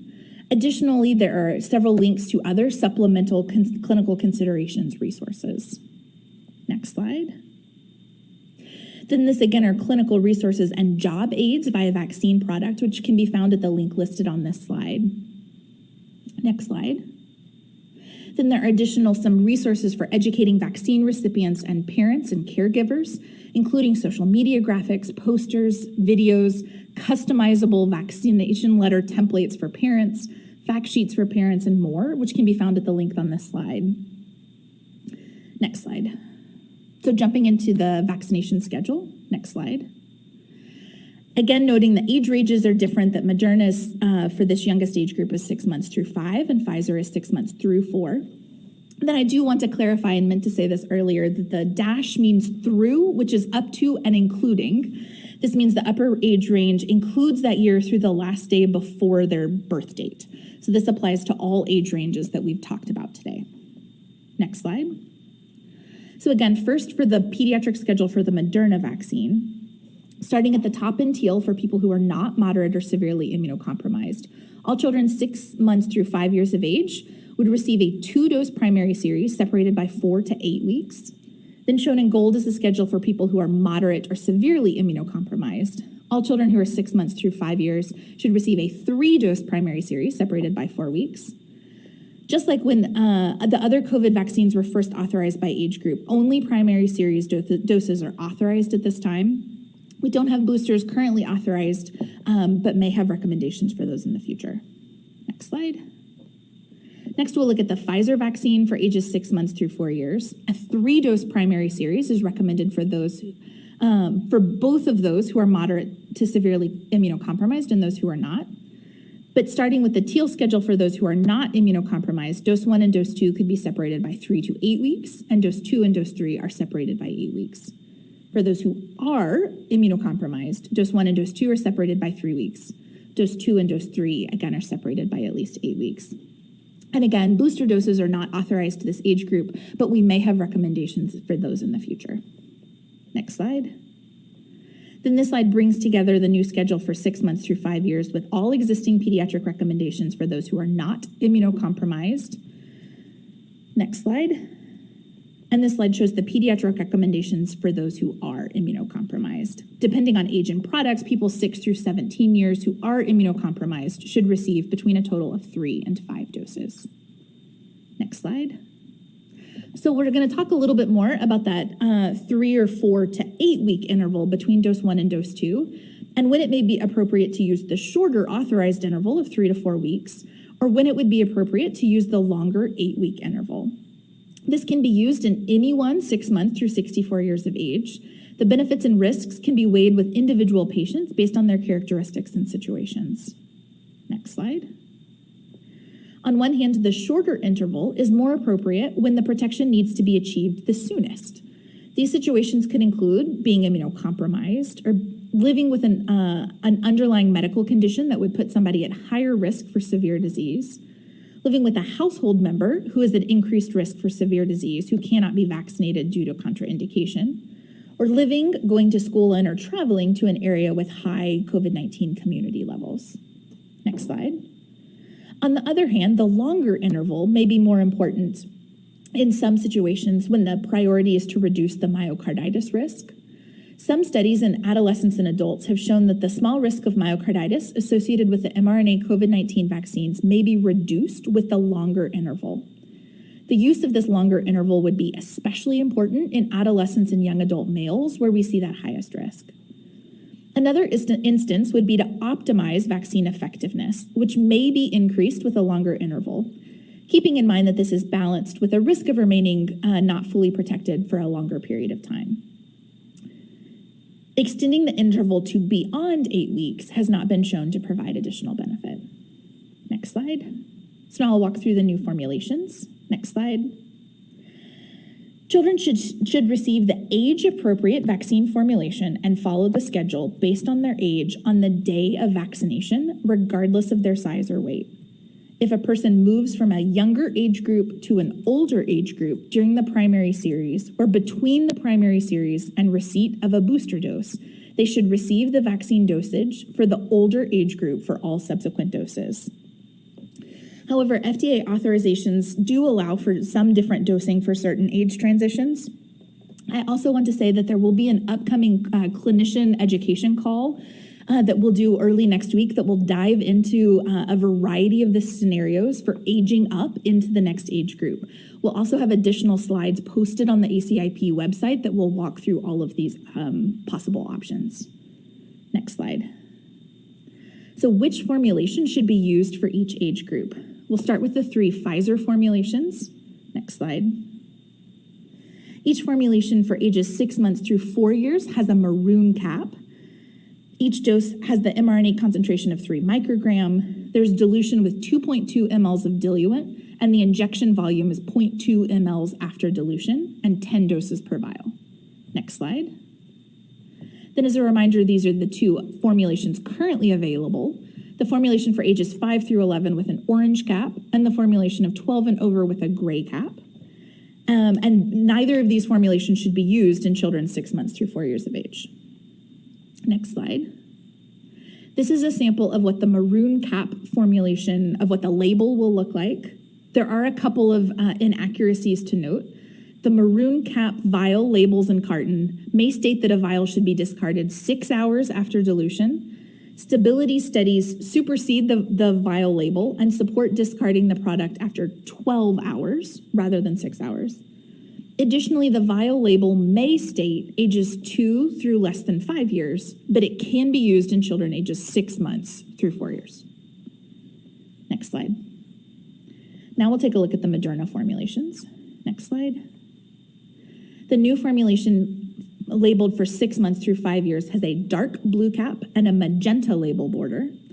Each dose has an mRNA concentration of 25 micrograms. The formulation should not be diluted and has an injection volume of 0.25 mLs, and there are 10 doses per vial. Next slide. The currently available formulation has a red cap and a light blue label. And although we're not discussing the older groups today, we'll mention that the EUA for this formulation was amended this week from ages 18 down to ages 12 and over, and we'll discuss those recommendations in an ACIP meeting next week. The primary series dose will continue for this older age group will continue to be 100 micrograms or 0.5 mLs, and this vaccine is also not diluted. Next slide. So then here's a look at the label for the 6 months through 5 year formulation with the magenta border. Next slide. COVID-19 vaccines are not interchangeable. The same mRNA vaccine product should be used for all doses of the primary series. In exceptional situations in which the mRNA product administered from the previous doses of the primary series cannot be determined or is not available, either age-appropriate available mRNA COVID-19 vaccine product may be administered at a minimum interval of 28 days between doses to complete the primary series. Next slide. Next slide. As is currently the recommendation, we continue to plan with the guidance that COVID-19 vaccines may be administered without regard to timing of other vaccines. This includes both simultaneous administration of COVID-19 vaccine and other vaccines on the same day or at any time before or after another vaccine. We have extensive experience with non-COVID-19 vaccines that have demonstrated that immunogenicity and adverse event profiles are generally similar when vaccines are administered simultaneously as when they are administered alone. However, the data assessing the outcomes of simultaneous administration of COVID-19 with other vaccines are limited currently, including any potential to increase reactogenicity when COVID-19 and other vaccines are administered at the same basis. Therefore, providers can make decisions about co-administration on a case-by-case basis. Next slide. In accordance with the general best practice, routine administration for all age-appropriate doses of vaccine when simultaneously is recommended for children for whom there are no specific contraindications at the time of the healthcare visit. When deciding whether to co-administer another vaccine with a COVID vaccine, providers and guardians can consider whether a child is behind or at risk of becoming behind on their recommended vaccine. We know that during the COVID-19 pandemic, children have gotten behind on other routine vaccines. Parents and providers can also consider the likelihood of the child returning for another vaccination visit, their risk of the vaccine preventable diseases and risk of severe disease if infected, and the reactogenicity profile of the vaccines. Next slide. As always, best practices for multiple injection include labeling the syringe with the name and dosage of the vaccine, lot number, initials of the preparer, and the exact beyond use time if applicable. The vaccines administered at a single site visit, providers should administer each injection at a different injection site. Recommended sites, such as the vastus lateralis and deltoid, have multiple injection sites and separate them by 1 inch or more if possible. Then administering the COVID vaccines and vaccines that may be more likely to cause a local reaction can be administered in different limbs if possible. Additionally, vaccines that may be known to be more painful, such as MMR, could also be administered after the other vaccine. Next slide. Then this is important because we take a closer look at the importance of catch-up vaccination and avoiding missed opportunities to vaccinate. This is what we know about vaccination coverage since the pandemic. Vaccination coverage among kindergartners nationwide was lower during the 2020 to 2021 school year compared with the 2019-2020 school year. There was 94% coverage for MMR, DTaP, and varicella at a level just below this healthy people target of 95%. Coverage for all 3 vaccines decreased in a majority of states. We know that during the 2020-2021 school year, 10% of school principals reported that fewer students were fully vaccinated. 27% of school nurses reported that fewer students were vaccinated in that school year. And 46% of school nurses reported that school vaccination requirements were a lower or much lower priority compared to recent years. Next slide.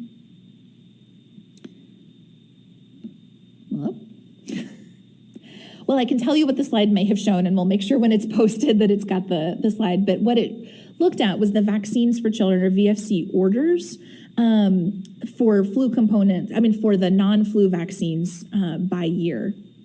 Overall, what it showed is that we saw a dramatic decrease in orders from the 2019 baseline. It decreased in 2020. In 2021, and then to date in 2022, there has been some catch up for that, but we are still seeing orders at this point that are about 4% lower than the same time in 2019 pre-pandemic. Just emphasizing the gap that we need to make up with routine vaccination and the importance of the opportunities with COVID vaccines that could play a role in that catch up. Next slide. Okay. Oh, maybe it was a built slide. My bad. Okay. There's the 2020. Do you want the next slide? And then there's 2021 and 2022. So you can see we're overall, maybe go one more slide. I apologize. I didn't realize this was built. Okay, there we go. So there's the 2019, and you can see that there has been some catch up over time, but we're still below that 2019 pre-pandemic levels. Next slide. Next slide. So then in clinical trials, we know that children tend to experience similar, but maybe fewer side effects compared with adolescents or young adults. Providers should counsel parents and guardians on the potential side effects. We know local side effects may include pain, swelling, and redness at the injection site, as well as axillary or inguinal lymphadenopathy. Systemic side effects may include fever, fatigue, headache, chills, myalgia, and arthralgia.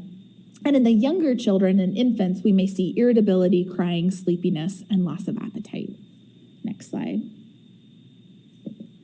Then febrile seizures were rare in the COVID-19 clinical trials for young children.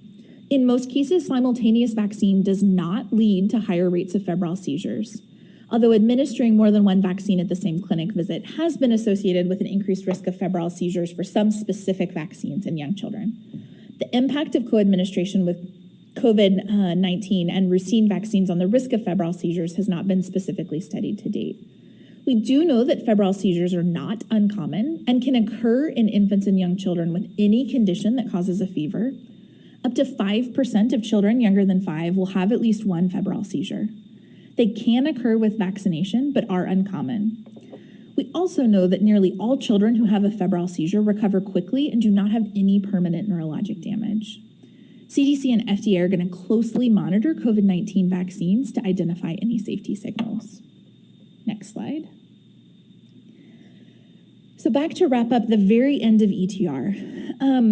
Again, as we've said, as with all ages, post-authorization safety and effectiveness monitoring will be critical. We have platforms in place to monitor vaccine effectiveness, and the results will be communicated publicly as soon as possible. As we heard yesterday, timing of these results will depend on vaccine uptake as well as COVID-19 incidence. And then highlighting that COVID-19 vaccines are being administered under the most intensive vaccine safety effort in U.S. history. Next slide. Specifically, I want to highlight vSafe, a CDC smartphone-based monitoring program. Next slide. For these young children, parents can complete the surveys on behalf of their child, and by doing so will provide critical information in the post-authorization monitoring. Next slide.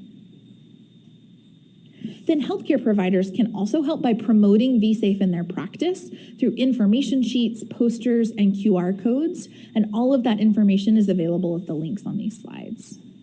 Next slide. We made it. So after reviewing what was considered a considerable totality of the data, these are the questions we're posing to ACIP. Should vaccination with the Moderna COVID-19 vaccine, 2 doses, 25 micrograms, be recommended for persons 6 months through 5 years of age under an EUA? And should vaccination with the Pfizer vaccine, 3 doses, 3 micrograms, be recommended for children 6 months through 4 years of age under an EUA? One more slide. You do not get through nearly 170 slides without an unbelievably fantastic team. So I just want to highlight these individuals. Megan Wallace, Danny Mulia, Lauren Roper, the team that has done an unbelievable data review. Alicia Hall, Mary Chamberlain, Sue Goldstein, that have done all of the amazing work you saw with the slides on the clinical consideration, and literally our entire team, Evelyn Twentyman. I just want to say thank you to everyone. This has been an intense couple of weeks, but hopefully bringing the totality of the data to ACIP, it's been worth it. Okay, we can go back to a slide for the questions. And Dr. Lee, I will turn it over to you. Thank you, Dr. Oliver. We're going to give you a minute to catch your breath. And then what I'm going to suggest is the following. So thank you for that excellent presentation. It was a lot of information. And so what I'm going to suggest is a little bit different than our usual. I want to make sure we're systematic about understanding and discussing the various evidence to recommendations domains so that we can have this discussion with the public. And I will ask for comments and questions in different sections. I'm saying this out loud because, as usual, we'll ask our ACIP members and then our liaisons to weigh in. But I'm going to actually chunk it up by section and ask if folks can kind of hold on future questions in this way. So the first area we'll cover, we're going to focus on the public health problem first. Then we'll move to benefits and harms. Then we'll move to values and acceptability. Then we'll move to feasibility, resource use, and equity. And then we'll move to clinical considerations. And once we've had a chance to discuss all of the questions that the committee members and our liaisons have, I'd like to come back and make sure we are able to answer these questions. Of course, things will not fit in those buckets, so please feel free to ask questions along the way. But I do want to make sure we systematically cover all of the areas, because I personally had about 15 questions as you were going through your presentation. And I want to give a chance for everybody to ask all of their questions in public view. So with that, I'm going to ask first, and again, as a reminder, we're going to chunk it into sections, so I will invite the liaisons to ask specifically about various sections, and then again, an opportunity at the end for everybody. We're going to go back to the public health domain, Dr. Oliver, and I want to make sure that as we go back to those that section of slides, that our ACIP members are able to ask any questions that they may have about understanding the epidemiology and the public health burden of COVID-19 in this age group. So invite ACIP members to raise their hands and then liaison members.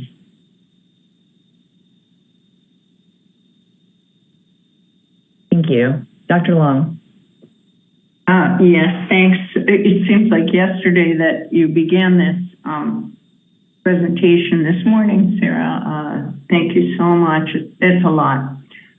So one of the things that was new to me that you presented today, and you probably should put up that slide, it's the slide about, I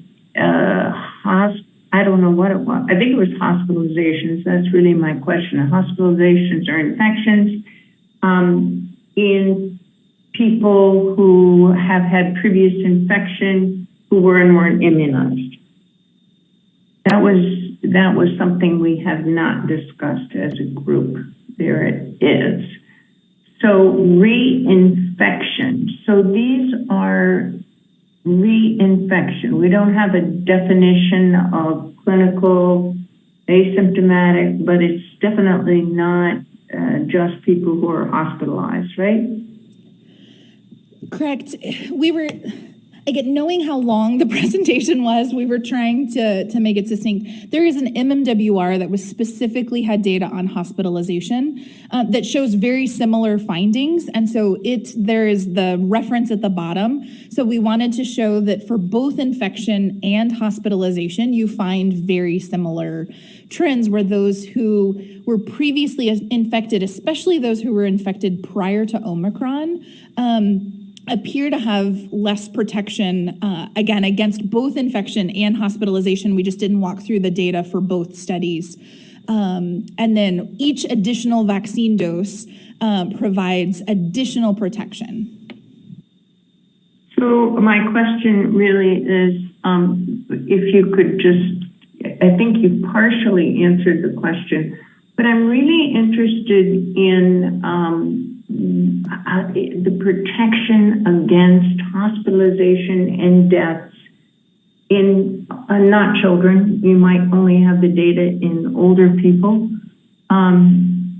how much protection is there against the worst outcomes from infection alone? And we know all the vagaries of the responses, et cetera. Yeah, so, I will say it's difficult to make kind of one sweeping generalization that fits all ages and variant situations. I will say, can we go forward to one more slide? This was specifically for children. They were 5 through, I think, 21 years of age, so a pediatric-ish cohort. And they included children that were hospitalized. This was, again, in children who had been infected pre-Omicron, but they were hospitalized with COVID. And when they looked at their neutralizing antibodies, those who had been infected and even had severe infections, enough to require hospitalization, they were not able to neutralize the naturally produced infection antibodies were not able to neutralize all of the variants of concern quite as broadly as the sera from children who had been vaccinated. So again, I don't know that I can kind of make a broad statement, but we do know that especially the infection prior to Omicron has not provided as much protection as we've emerged into the new Omicron variant. That's very helpful. And then the other thing is, I know you proposed that the surge in hospitalizations, despite seroprevalence, is evidence. I don't think we can say that because it's all a numbers game. The incidence of infection per 100,000 children. If we knew that, we would know if that statement of yours about the surge occurring despite seroprevalence. It's just that at the moment, there isn't a family that we know as pediatricians in Philadelphia or New York City that haven't had Omicron. So the incidence per 100,000 of infections has to be tremendous. So you could still not know if all those that were hospitalized, the majority were hospitalized, were with or without pre-existing antibody. And then the very other comment is that I think people are very confused and the news media is confusing them further. When we use the word rates, people think about that as the rate of hospitalization is the rate of infected people who then require hospitalization. And the rates that you showed us were really incidents per 100,000. So I hope we use incidents per 100,000 so people will understand that we're not talking about the rates for those infected, because I don't really know that number. Do you know that number? During Omicron, the incidence or the rates of hospitalization per infected individual in this age group? You're right. The COVIDNet, yes. So COVIDNet is population-based, which is why we're able to say rate. But it is, yes, population in their catchment area. We're not correcting for population in the catchment area who were infected that then subsequently got hospitalized. We could see if maybe in future meetings there's a way that we could get that, but that's not what we've purported to date. Correct. Thank you. Thank you. I'll lower my hand. Thank you, Dr. Dr. Daly. Yeah, thanks so much. Thanks, Dr. Oliver, for that presentation. I think these slides are very helpful. I had sort of similar questions about these set of slides, so to stay on this topic for a sec. I think these slides to me make the case quite well that prior infection doesn't prevent future infection. But in looking at the public comments, there have been some comments. My child had mild infection last time, so I think that means that he or she will have mild infection next time if they get infected. So what do we know about that question? Thank you. Thanks. And I will say that, skipping ahead, but that was also a comment that seemed to come up in those focus groups a lot, that people's own experience with COVID, if they had severe COVID, they were more likely to get vaccinated because they didn't want their child to have severe COVID. But if they knew either their child or other children that had had mild COVID, it really framed how we thought of that. I will say overall, essentially what we have learned throughout the COVID pandemic is that we're not really good at predicting what's going to happen in the future. And so I think what we know is that there are additional, it is highly likely that we will be in a situation where there are subsequent variants.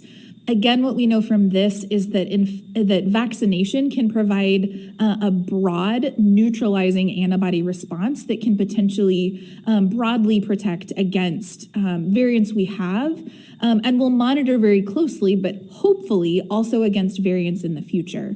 We also know that children who were hospitalized and had severe disease did not all have underlying medical conditions. And so we know that we are also not good at predicting which children are going to unfortunately have severe or even potentially fatal outcomes with a SARS-CoV-2 infection.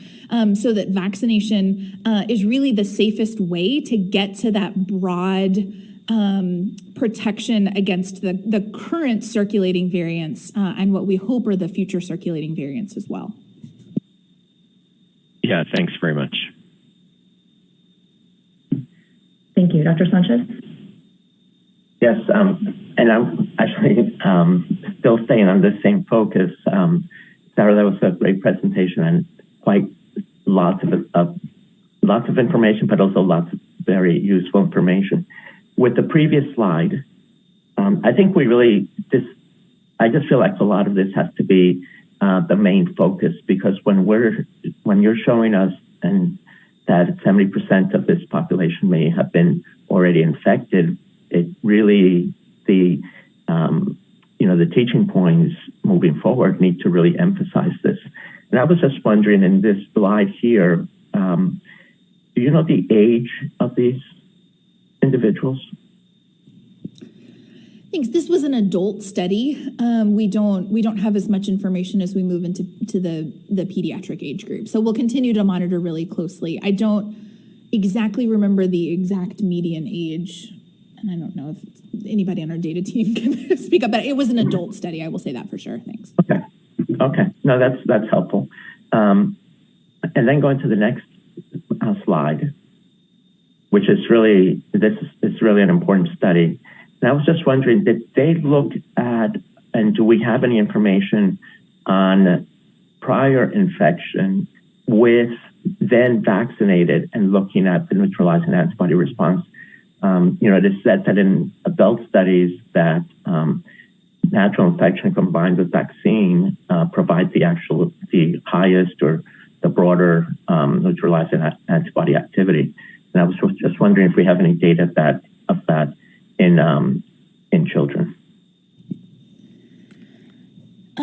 Thanks. I will say especially for 5 through 11, as they were only recommended for vaccination really right prior to the Omicron surge, and then we've just not seen the uptake of vaccination as much as we would like. It's a little bit more difficult to in that 5 through 11 cohort, although that will be a critical area of important research as we go moving forward. I may see if Dr. Ruth Link-Gellis wants to say anything about from an adolescent or adult standpoint on the concept of prior infection and vaccination with the studies they're doing.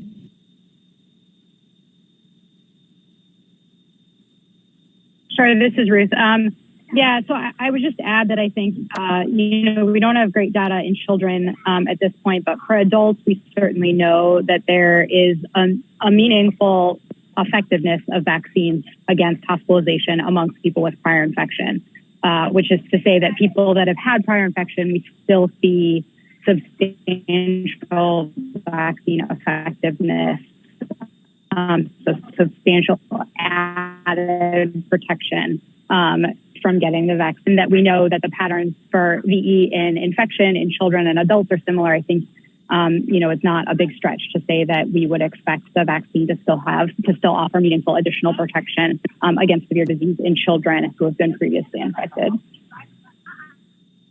Thank you. Thank you. I have actually one follow-up question, and I think it's 2 slides before this, or perhaps a comment and maybe a question. Oh no, maybe it was from yesterday. Oh, maybe this is the slide. Okay, so taking a look at the seroprevalence data, I just want to point out that at least a third to nearly a half of kids were already infected going into Omicron, and presumably a lot of this is the BA1, BA2 wave, and so I guess my read of the data, and I would love some feedback on this, is that prior infection, although we don't have individual level data, but if at least a third of individuals were affected and already infected, it didn't seem to, at a population level, offer protection against this BA1, BA2 Omicron wave. And then we're also hearing about reports coming from Europe and other areas that the BA4, BA5 wave is that reinfection is occurring even if you had BA1 with Omicron. So I am worried that we still have a vulnerable population at risk. And, we're hearing that perhaps BA4, BA5 looks more severe than the BA1, BA2 infections. So I don't know if there's any additional data that CDC has specific to the variants, subvariants within Omicron. For me, that raises a concern about whether or not prior infection is at all protective, and that vaccines could potentially afford additional robust and reliable protection in kids who I think still remain vulnerable. Thanks. I don't think Dr. Jones, who is, I don't think he was able to join us today, but he had kind of provided some additional, and I think we're aware of that even, unfortunately, prior infection with the earlier Omicron may not provide as much protection even against subsequent newer Omicron strains. So again, just re-emphasizing that point that we're seeing kind of a broader protection that you're able to get from vaccination, and that the combined, infection plus vaccination, which a lot of us may be in, but that combined protection is really the safest and the most effective. This is Dr. Christy Clark, co-lead of the seroprevalence team. I can speak to this somewhat as well. Fantastic. Thank you, Dr. Clark. Absolutely, Dr. Oliver. So yeah, if you're looking at this, one limitation that's important to note from the seroprevalence data is that it does show evidence, long-lasting evidence of anti-nucleocapsid antibody for at least 2 years. Once someone has had one infection with COVID, it does not represent new infections. So these are all kind of increases in the percentage of people who have had at least one infection with SARS-CoV-2 since the beginning of the pandemic. However, if you do look at some of the additional data from our blood donor seroprevalence data, which is focused on adult data, it does show also there that there was, a high seroprevalence among many adults, and we do know that we had the high spikes within the Omicron wave. And we do feel that, when you are infected with Omicron, it is still important to be vaccinated because of the data already shown, and also because it widens the protection to include the original, which we know that all variants will be descended from the original, even though some are not related within each other. In terms of the BA4, BA5, there is some emerging evidence that there is reinfection among people who were infected with BA1, and that's still an area of ongoing study, but I would concur with your concern there. Over. Thank you. Dr. Sanchez, did you have another question? Yeah, I just wanted to comment, and basically I absolutely agree with your comments, Grace. And I think that this is important for the messaging that we have to get out, that we know already that even adults and adolescents who've been vaccinated, they can still get, obviously we're saying it all the time, we're still getting COVID infections even after vaccination. The combined may provide better immunity long term, but our goal must remain prevention of severe infection, hospitalization, and death, and what have you. And so I think that has to be a continuing message. And that is not just to prevent infection. I think that was, early on something that I think the messaging was wrong in the adult population. And so I think that to improve and to try to decrease vaccine hesitancy, our goal must be to prevent more serious infection in these children as well. Thank you. Thank you, Dr. Sanchez. Dr. Brooks? Yeah, can you go to slide 14? I believe it's 14. It's right near these. Right. So first of all, Dr. Oliver, Herculean effort today in terms of the presentation, and you deserve 1 day off this week, okay? So get that 1 day.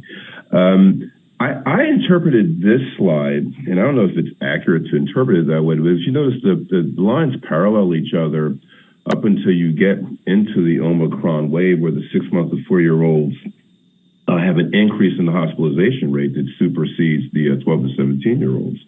And I'm wondering if this is because these other two age groups have some vaccine coverage, not a lot, but I'm thinking that their vaccine coverage blunted them getting hospitalized versus these 6-month to 4-year-olds, even though they had high seroprevalence, still ended up getting hospitalized. So I think that the concept, again, that many have spoken, is that prior infection, natural infection, does not confer immunity that would make one comfortable enough not to get vaccinated. Thank you, Dr. Brooks, and concur that she needs more than a day off. She probably needs a month off after. Dr. Long. I agree with Dr. Brooks' conclusion, but I think the explanation for this equally is that with the Omicron and its transmissibility and ability to infect 6 months to 4 years, it's a new population infected. So, these are not hospitalizations per infection. These are hospitalizations for 100,000 people. So I think that coronavirus found a new target with the Omicron most recently. But the other thing I wanted to say in regards to what Dr. Sanchez says, which is very, very important, is that I know the CDC is not using the words breakthrough, but we should also try to tell everybody else in the world not to talk about breakthrough infections. Breakthrough infections are reasonable when we talk about a vaccine that causes sterilizing immunity, that causes lifetime protection, like the measles and varicella and those. We need to be sure that people are understanding more and more that it is the nature to have reinfections with respiratory viruses particularly. So reinfections are typical for RSV, for coronavirus, for influenza, and for bacteria that cause respiratory infection only, like pertussis. So that we should talk about the concept, the likelihood of reinfections, the importance of changing organisms, the susceptibility to reinfections that can be severe. And influenza is a good example of that, because one has previously had influenza doesn't mean they're not going to get severe influenza. And it seems that it's a little different for RSV, that doesn't change much. So I think it's very important the way we talk about this is expected. Reinfections are expected rather than it's a failure of the vaccine, which I know nobody on this call believes. Thank you. Okay. Thank you, Dr. Long. Are there any questions from our liaison members about the public health burden?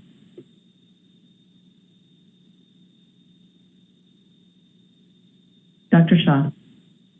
Good morning, everyone. Thanks, Dr. Lee. I want to commend Dr. Oliver again. I've had the pleasure of listening to your presentations now for around 2 years, and you once again deserve the Oscar for clarity. I had a question going back to that same nucleus of slides that others were already discussing around reinfection.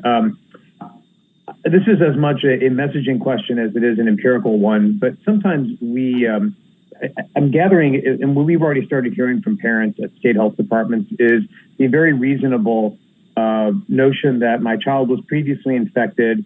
And so I get that the vaccines are all good and everything, but my child doesn't need one because they already have that immunity on board. And I wonder if either right now or in the future, as we roll out the vaccine, a focus of the messaging could be to elucidate what the not so marginal benefit of vaccination is on top of viral induced immunity. The Kaplan-Meier curve is great, but very, very difficult to digest. So if there is a way to, in everyday terms, walk parents through what the additional benefit of vaccination is for those 70% of kids, that would be very, very helpful for the efforts of the State Health Department. Thank you. Thank you, Dr. Shaw. Excellent comment.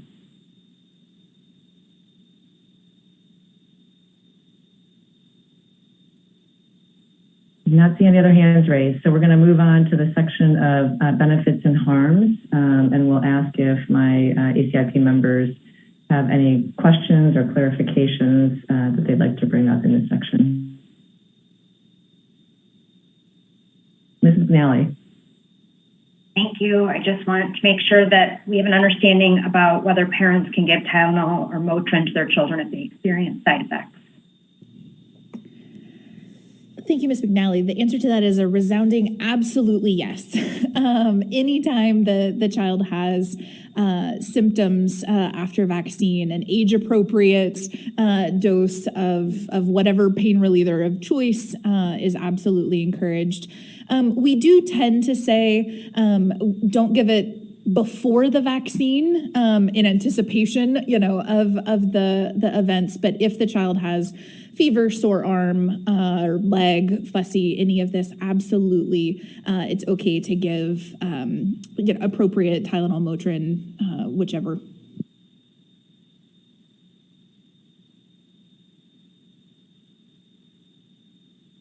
I think we lost you, Dr. Oliver, but we got the gist of it. Any additional questions colleagues have?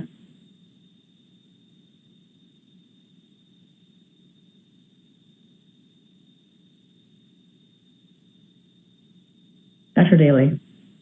Yeah, so Dr. Oliver, another theme that I've been hearing is that it sounds like these vaccines are less effective in kids than the original sort of estimates of effectiveness in adults.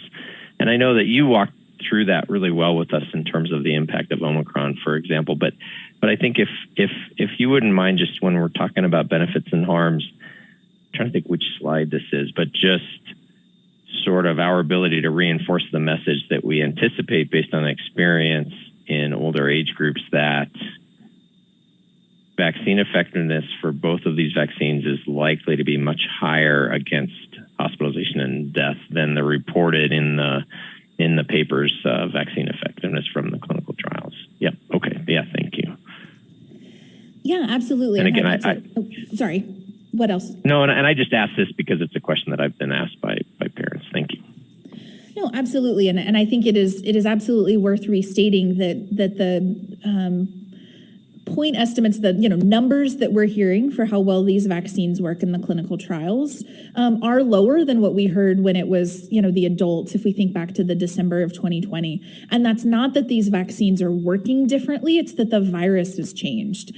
So the SARS-CoV-2 we were fighting in December of 2020 is just different than Omicron, and these are the first trials that really from almost start to finish, or at least from finish from after the second or third dose, where we were collecting cases during the Omicron time period. So the comparison needs to be to how well the vaccines have performed in other ages during Omicron, not thinking back to how necessarily the numbers we had a year and a half ago. But I'll say something and then maybe turn it over and see if Dr. Link Ellis wants to say something. But I think this is a critically important slide that's saying the completion of the primary series, which we acknowledge is 2 doses for Moderna and 3 doses for Pfizer.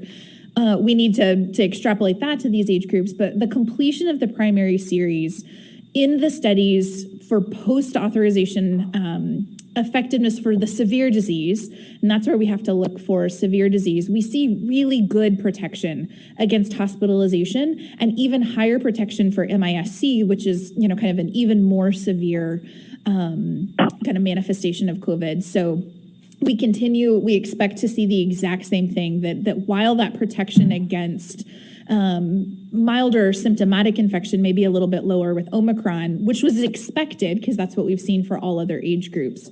We expect to see high VE against severe disease, against hospitalization, and against something like MIS-C.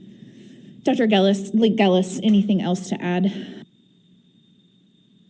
Yeah, I think you summed it up really well. I mean, I would just emphasize, I think there's a lot of literature out there showing the pretty distinctive drop in vaccine effectiveness for Omicron infection compared to Delta infection, especially with the 2-dose primary series alone. And so I don't think that these clinical trial results that looked only at infection as an endpoint during Omicron were particularly surprising to us. And likewise, I think, we will expect to see very high protection remaining for the more severe outcomes, because we know in adults, where again, the patterns match for infection in kids, that the protection remains substantially higher for severe disease. Thank you. Dr. Sanchez. I don't know where this exactly fits, Grace, but I had a question about the slide about asymptomatic infection with Moderna. I think it was that you looked at it with the Moderna dosing, and I don't remember which slide that was, and that it didn't seem to prevent or wasn't efficacious against asymptomatic infection. But my recollection yesterday in asking the Moderna representative was that that data was not available, or that they hadn't studied it. Can you just comment on that? Thanks. Is there something?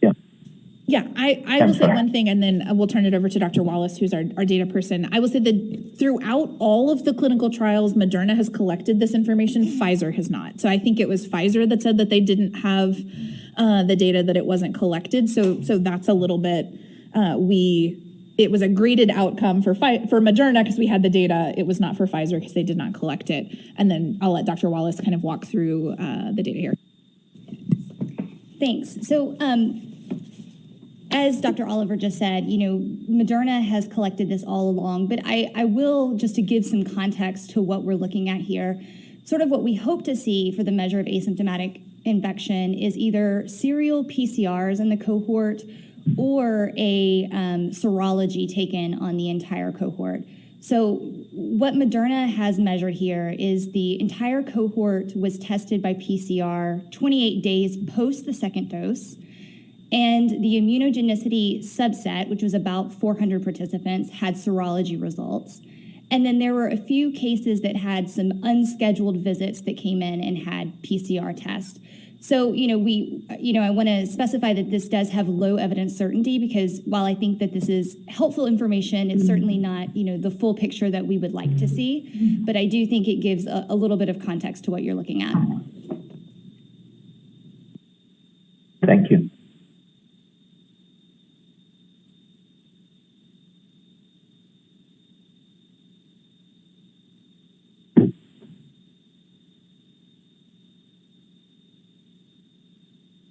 Are there any additional hands raised? Dr. Long, I see you're unmuted. I don't know if you would like to ask a question or. Oh my goodness, I'm on eating popcorn, but I would like to ask a question. Just, I'm so sorry, I'm having a little snack.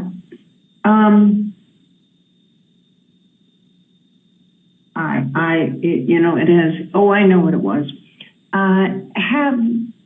I don't know where this will come up, Dr. Lee, but I would strongly want to say that we don't want to quote some point estimates of efficacy against severe disease, symptomatic disease, hospitalization, but rather, and I don't know where that comes up, and I don't see that anything we've said so far we would discuss that.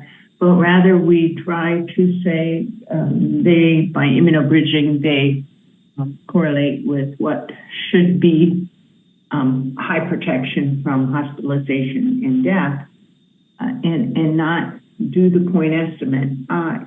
even the point estimate for Moderna, yeah, it's okay, but there's such short intervals of follow-up that I think it could be misleading. So do you think that it's possible for us to use the language that comparable with other populations that have been very well protected against even Omicron-induced hospitalization and death rather than a point estimate for anything? And we certainly shouldn't use a point estimate for Pfizer.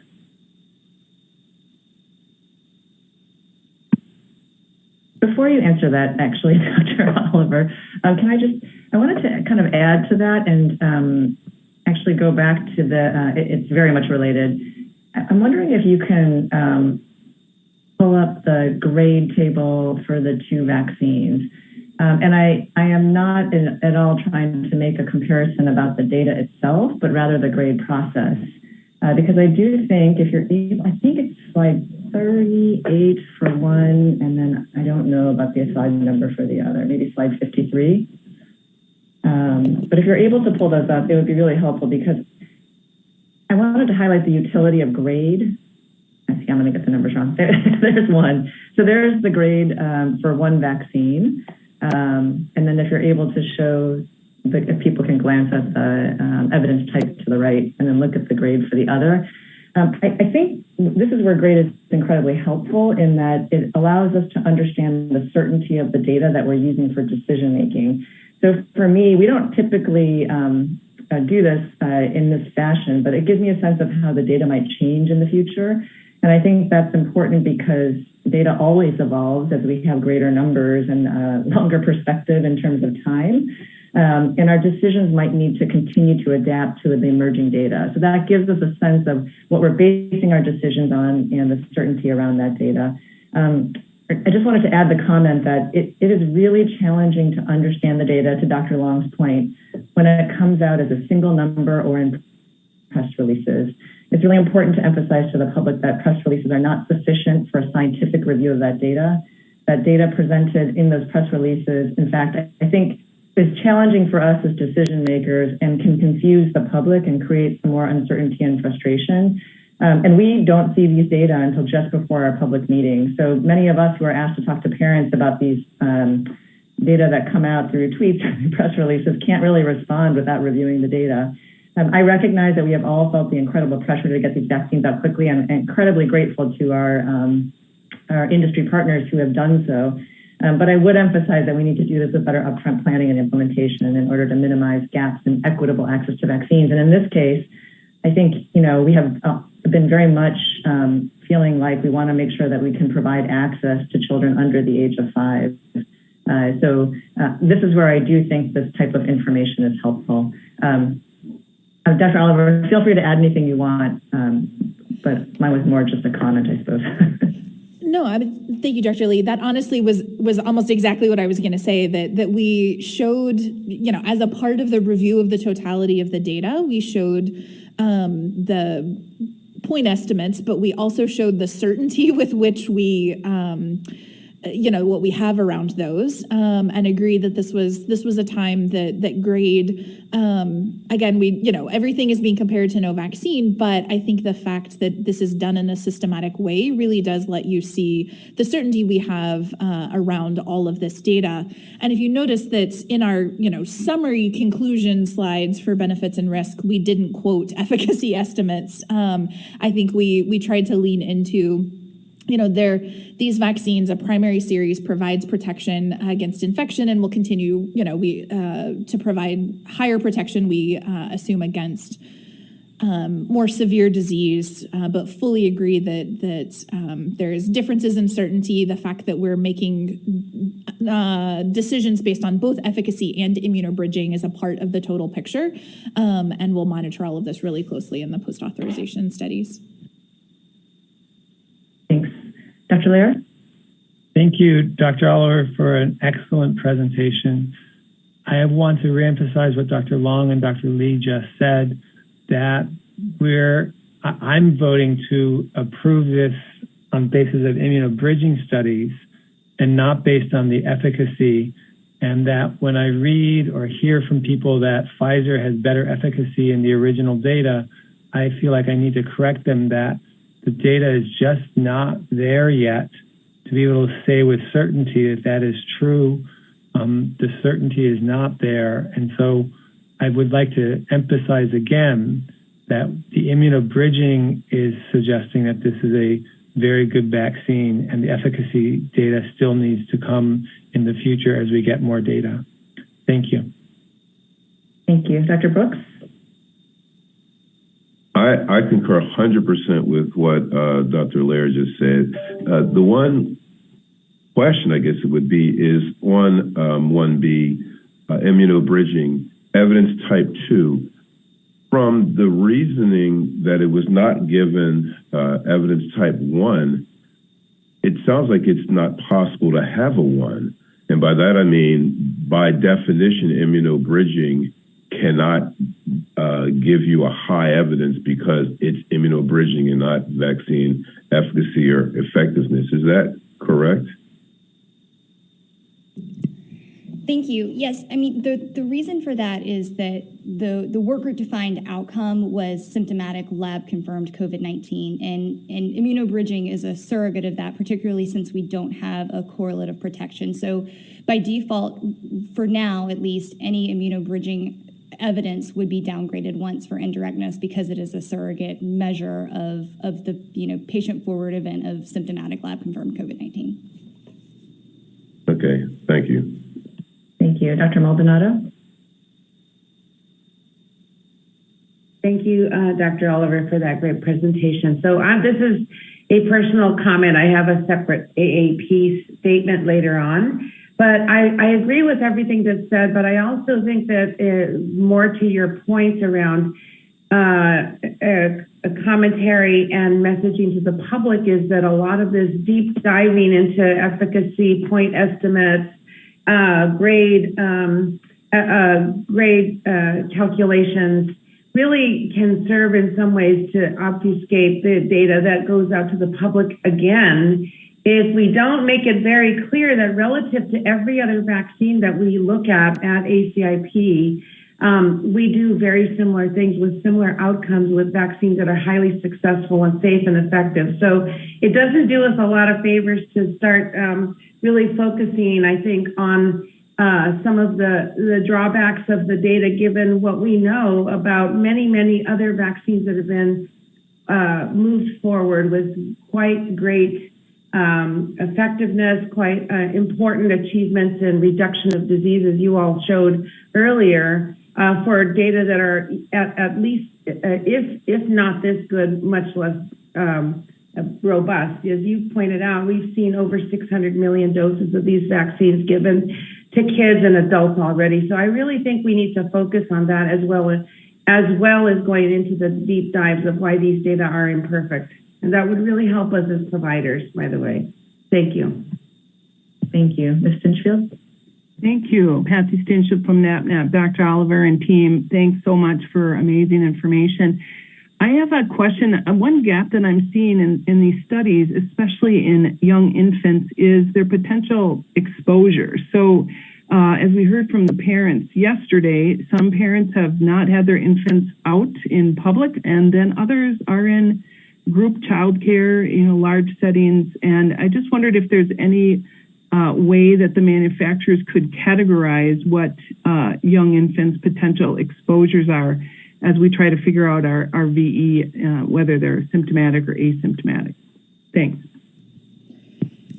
Thanks. I'll say something and then see if others want to comment. But I will emphasize that that is one of the critical reasons why it needs to be blinded follow-up. And that in theory, if a parent doesn't know if they have the vaccine or the placebo during that blinded follow-up, hopefully there's not a differential exposure from vaccine to placebo. And that's why it was very difficult. We did not include any of the unblinded time in the efficacy estimate for Pfizer when there was the additional kids that were unblinded.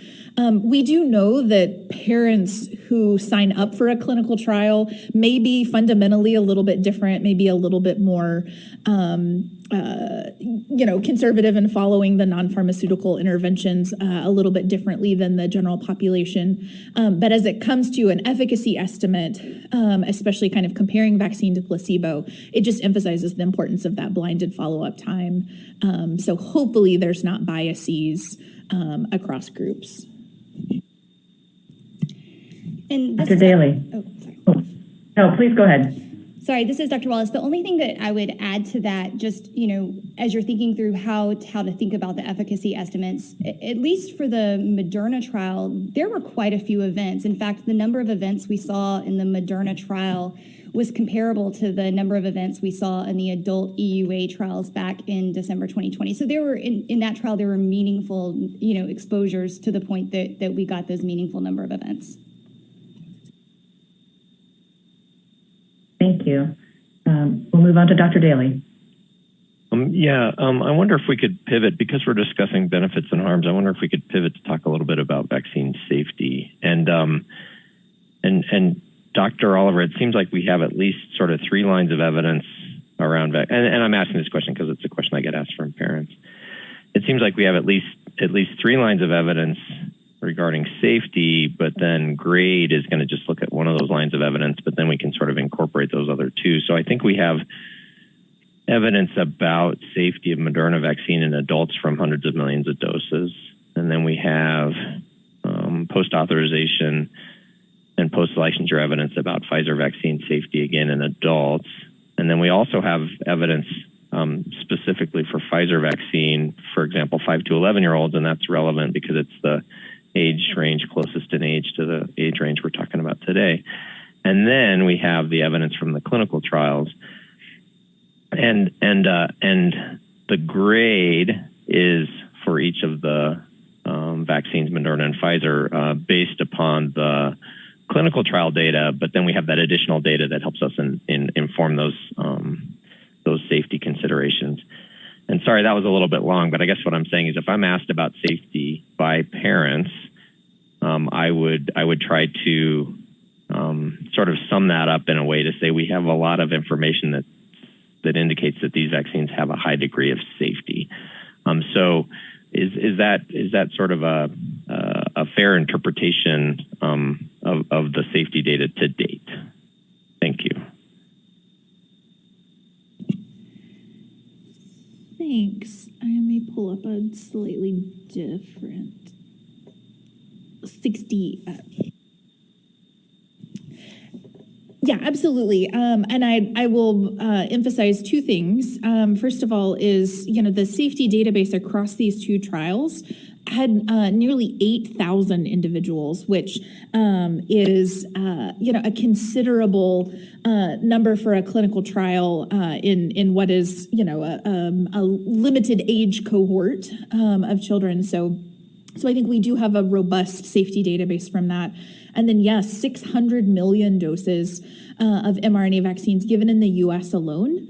And so agree that for benefits and harms, we've tried to, there are very specific outcomes for grade, but then we try to bring in the other things that may not specifically be grade outcomes, but what we can extrapolate from other ages, what we can extrapolate from expert guidance and everything. So absolutely emphasize these 2 numbers. Thank you. Are there any additional questions or comments from our members or liaisons before we move on to the next section? Dr. Lee, since we're on the subject, I'd like to follow up, please. Can we have confirmation that any potential harm would be covered by the countermeasure injury compensation program versus the vaccine injury compensation program? I don't know if Dr. Hastings is on from HRSA, is able to comment. I am on, and as of right now, all vaccine claims are being processed through CICP. Okay, and Dr. Hastings, could you just give us an update on the status of the COVID-19 injury table?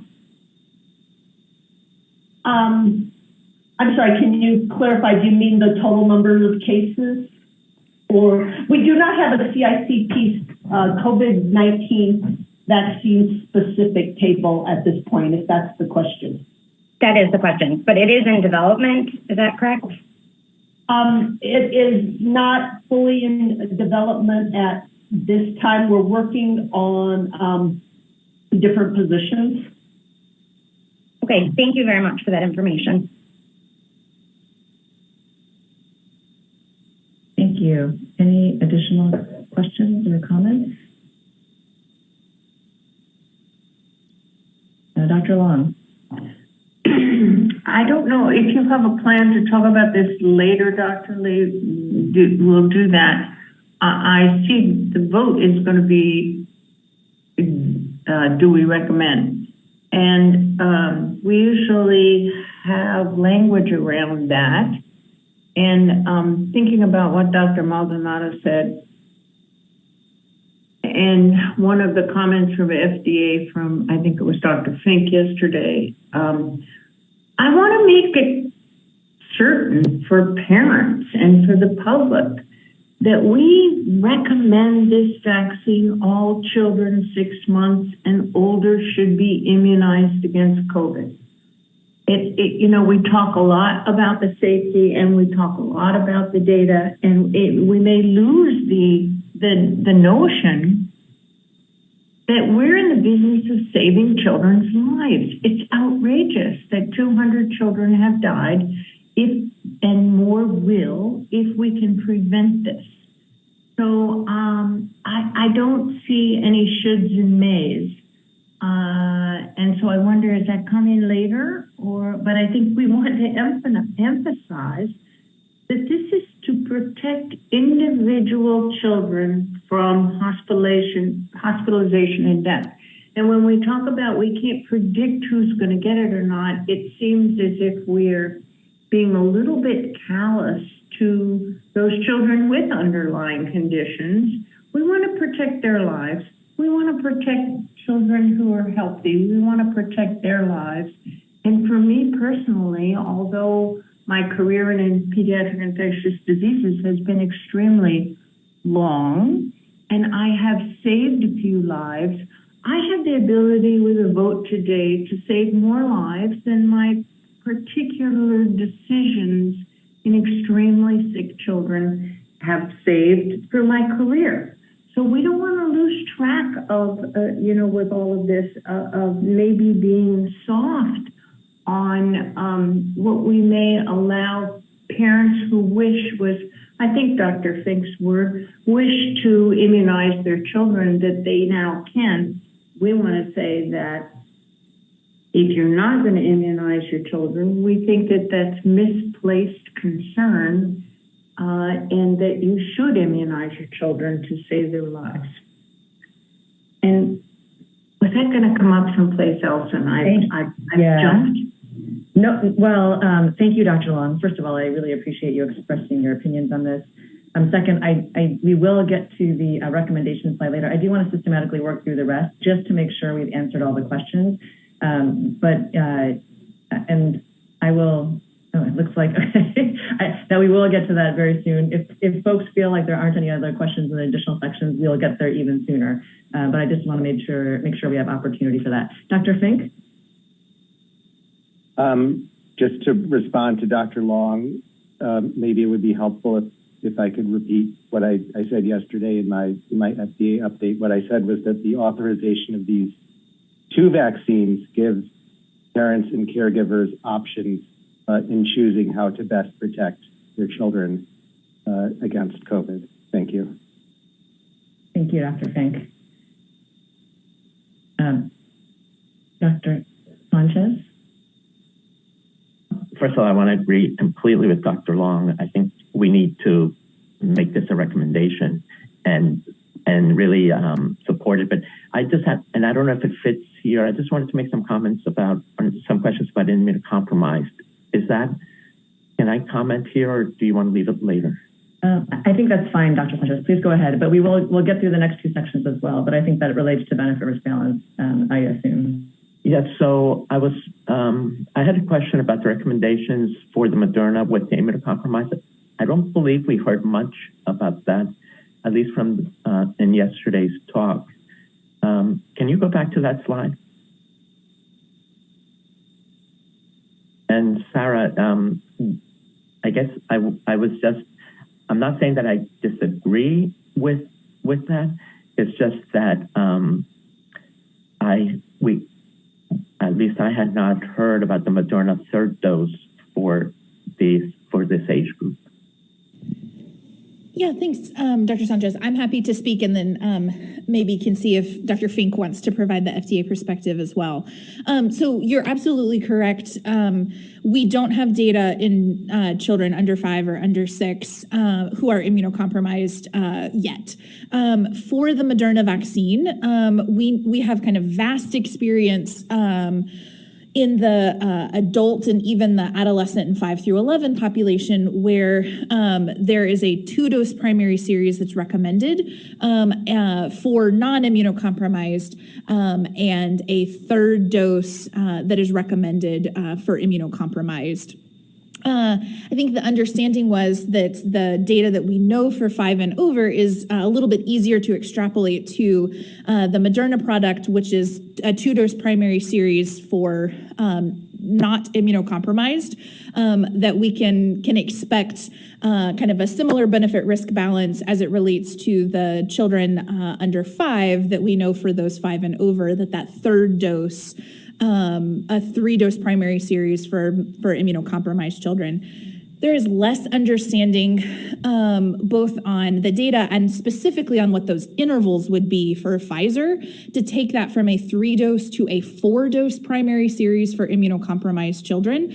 And so the decision at this point was to not add an dose for immunocompromised children, to make it a 4-dose primary series, just because of the limited, data that we could extrapolate from other age groups or understanding of what the appropriate intervals would be. Although we did specifically, I did try to mention this in the slide, that we can monitor the data in immunocompromised, especially as we get more information on what the VE for Pfizer is in both kind of the immunocompromised and not immunocompromised population, to inform that in the future. But just wanting to highlight, for Moderna, it's not that they, did a specific study on this. It's extrapolating what we know from that 2-dose primary series for adults and older children for the 3-dose primary series for immunocompromised. Dr. Fink, anything else?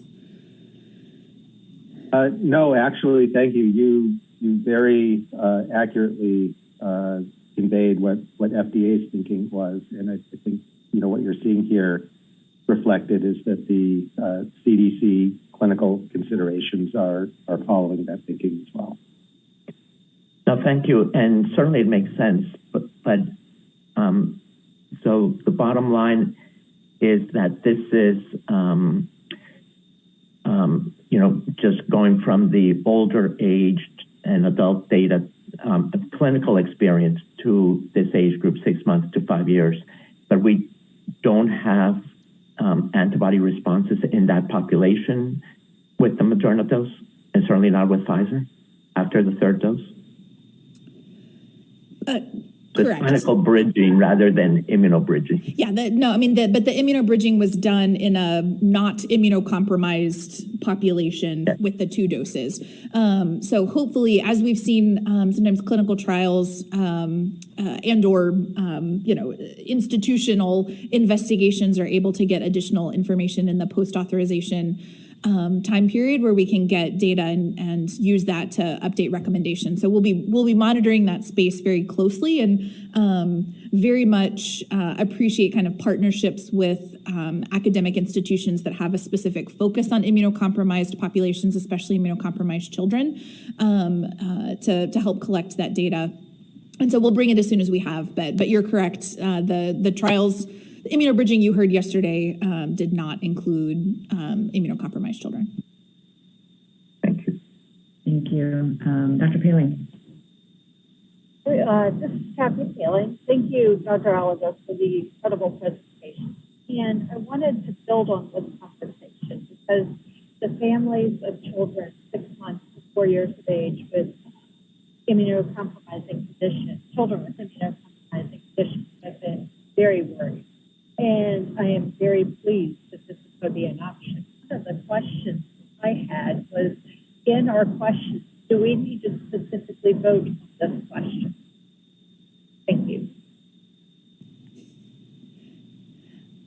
say, and Dr. Lee, maybe you can help me. I couldn't totally understand, but I think the question was, are we voting on this? And I think what I can say is we've had some discussion. We decided to vote for other. There was a vote that ACIP had for the third dose in immunocompromised broadly. We have not specifically asked you to vote on the additional dose in immunocompromised for every additional age as that gets expanded. We can take care of it from decision memos from a CDC standpoint, so it would formally be a CDC recommendation. But at this point, we had not posed having you specifically vote on the third dose in immunocompromised kids for Moderna only, but know that we'll take feedback. But that was the plan, was that we could incorporate it into the CDC recommendations. Yes, I have nothing to add unless Dr. Wharton wants to comment, and then we'll move on to the next section. No, thanks, Dr. Lee. We were planning on doing that through a CDC decision, so thank you. Thank you. Okay. Let's move on to values and acceptability, and then one more section after that, since a little bit more on clinical considerations, and I hope we can get to the vote. So values and acceptability, any questions? Kathy, sorry, Dr. Paling, is your hand still raised? Thank you. Dr. Lee, I have a question. Of course, Ms. McNally, please go ahead. Dr. Oliver, I am struck by these numbers: 2 million cases, 20,000 hospitalizations, and over 200 deaths. And I'm also concerned that there's really an underappreciation for the potential severity of a respiratory virus in kids in this age, and an unclear understanding sometimes in parents about the long-term consequences, including MIS-C. So I'm looking at what I think is around slide 80. I think maybe the document I have and maybe the document you showed have a little bit of a difference in numbering. But I would like to understand what we can say to parents who want to wait and see before they get their children vaccinated. Yeah, thanks. Was it this slide? It was the one that also talked about reluctance and one more. If you go forward one more.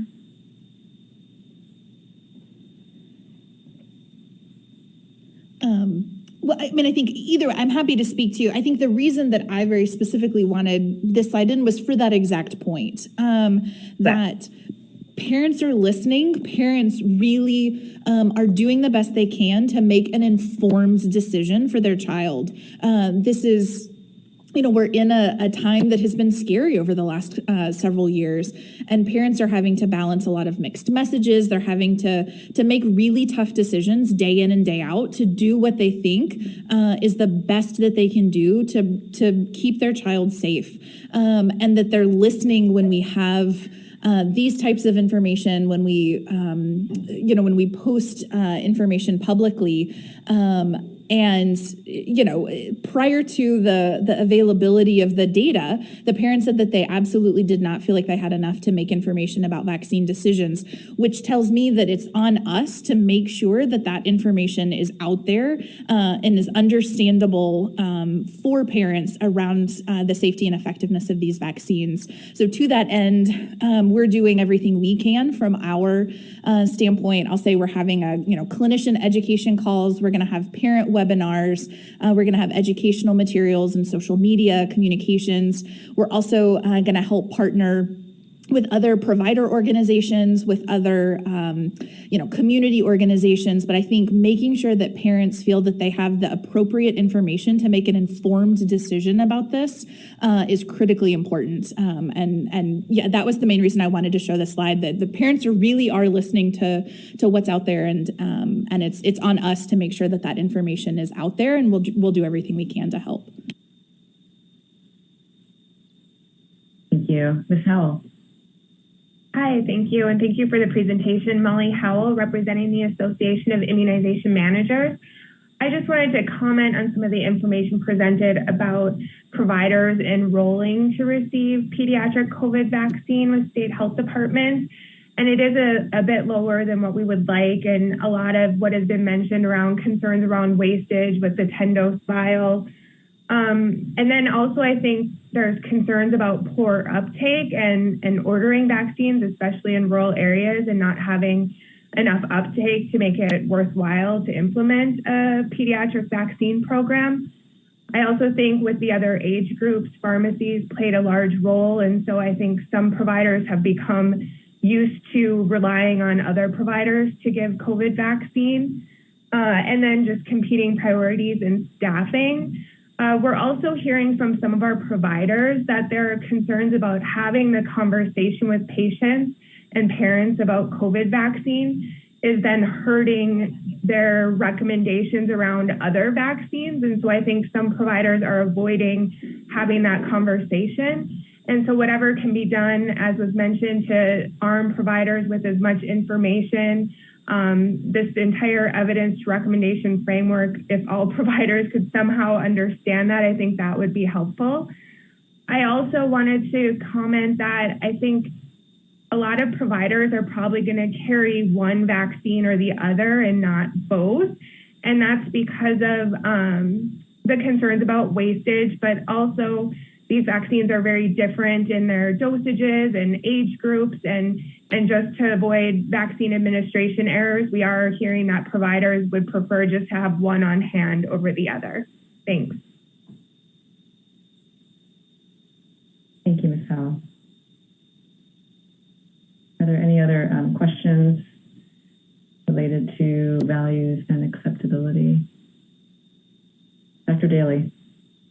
Yeah, so I had a comment that I was going to make later that you all have heard me make, but I'm going to make here because it's in direct response to Ms. McNally's question. You know, I think parents understandably have concerns, and as you said, Ms. McNally, they're hearing lots, some of which is inaccurate through social media, et cetera. And I think, you know, assuming we all vote to recommend these vaccines today, or depending on the outcome of that vote, then in many ways, I think then the hard work only continues. And, you know, Ms. McNally, I agree with you that we have to communicate better. And what I say to these parents is, you know, please talk to your child's primary care provider and ask them, tell them all the concerns you have and ask them these questions, and that's an excellent forum for them to hear updated information about what we know about the safety and the effectiveness and the need for these vaccines, because I feel like, again, the hard work continues, and parents trust their child's doctor who knows them and their family well. And I would think that in addition to all of the messaging that we're all going to do around this and all the organizations on the phone, that's an important venue for that conversation. And hopefully that will help with addressing the concern that you have that the message is not out there, how vitally important these vaccines are to protect children's lives. Thank you. Thank you, Dr. Daly. I'd like to move on briefly to feasibility, resource use, and equity domains. Dr. Bell. Thank you. I just want to, on the topic of equity, really point everybody again to Molly Howell's excellent comments just now, which identified multiple challenges to broad availability and access of these vaccines in this age group. It's already a challenge in some of the older age groups. And this is, I think, particularly relevant to the issue of equity because of the issue of perhaps an increased dependence on providers for administration of this vaccine. And one of the slides you showed, which indicated that only half of the providers were intending to provide vaccine to children who were not enrolled in their practice. So again, I think this is a situation where we really, there is a large risk of inequitable access and therefore inequitable vaccination of these young children. And so this is just a plea to continue your efforts focused specifically on these issues around equity. Thank you, Dr. Bell. Dr. Whitley Williams. Yes, good morning. Can you hear me? Yes, we can. Thank you, Doc. I'd like to thank Dr. Oliver and the CDC team. I hope one day that the true story will be told in terms of the efforts, dedication, caring, and compassion that has gone into this whole epidemic or preventing this pandemic. Thank you for continuing, though, to build the ETR domain on health equity. So as vaccination in this age group under 5 years of age rolls out, it is crucial to continue to monitor vaccine uptake by race, ethnicity, especially as we have seen not only in African Americans, Latinos, but especially in American Indian, Native Alaskans who were certainly at much higher risk of hospitalization. I should have raised this in the public health domain, but I think it still relates to health equity. It's particularly important to continue to monitor where children, if COVID-19 vaccine is approved in the age group 6 months to 5 years, to monitor where they do receive these vaccinations. You know, in the past or up until now, certainly health department sponsored settings as well as federally qualified health centers, along with individual pediatricians, have played a major role in vaccinating children older than 5 years. But we do know, as has been said, regardless of race and ethnicity, a majority of the parents listen to their pediatricians. The National Medical Association's annual scientific assembly and scientific meeting will take place in about 6 weeks.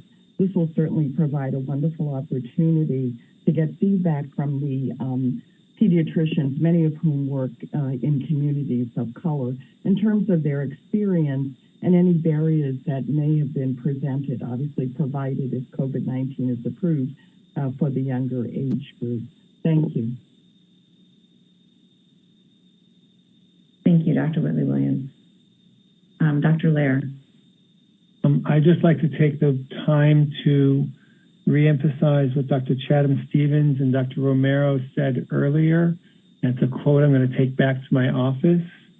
We've been trained in our careers to don't waste a dose of vaccine, and we now need to change our thinking to don't waste an opportunity to vaccinate. Thank you. Thank you, Dr. Lair. Dr. Hoag. Thank you so much, Dr. Lee. And I want to, again, reiterate the thanks to the CDC staff for the great presentations today with the clarity. I'm representing, as you most know, the American Pharmacists Association. And I believe that pharmacists have offered a great avenue for addressing health equity as we've gone through this pandemic and as vaccine has become available to the various age groups. I think pharmacists have been very critical in that effort. I think oftentimes the pharmacist gets lost in the shuffle because we talk about retail pharmacies and we see big corporations and other things, but I think what the reality is that in most local communities, there's actually a very trusted pharmacist that takes care of that community and works in that place. Pharmacists are incredibly dedicated to ensuring that the complete healthcare needs of patients are met. And oftentimes we talk to our patients about their need for additional medical care, medical visits, checkups, and other things. And I would just like to suggest that as we roll out the pediatric vaccine, this is a wonderful opportunity for pediatricians to reach out to their local pharmacists in the local community and let the pharmacists know what your procedures are within your practice for receiving referrals. Pharmacists may be able to persuade parents to have their children immunized, and we want to take advantage of the opportunity to immunize those children when they're ready and when their parents are ready. But we also want to make sure that children receive the necessary well-child visit and well-child check that needs to occur for all the reasons that have been stated earlier. Pharmacists are committed to working with pediatricians, family practice physicians, other primary care providers to ensure those children get into the system. but it's very important that locally pediatricians and family practice physicians touch base with their local pharmacies and inform them of how they wish to best receive referrals, because I believe pharmacists are ready to refer patients into those practices to receive those visits and those checks. And we're committed to a comprehensive healthcare system and a team-based approach to bringing this pandemic to an end. Over. Thank you, Dr. Hogue.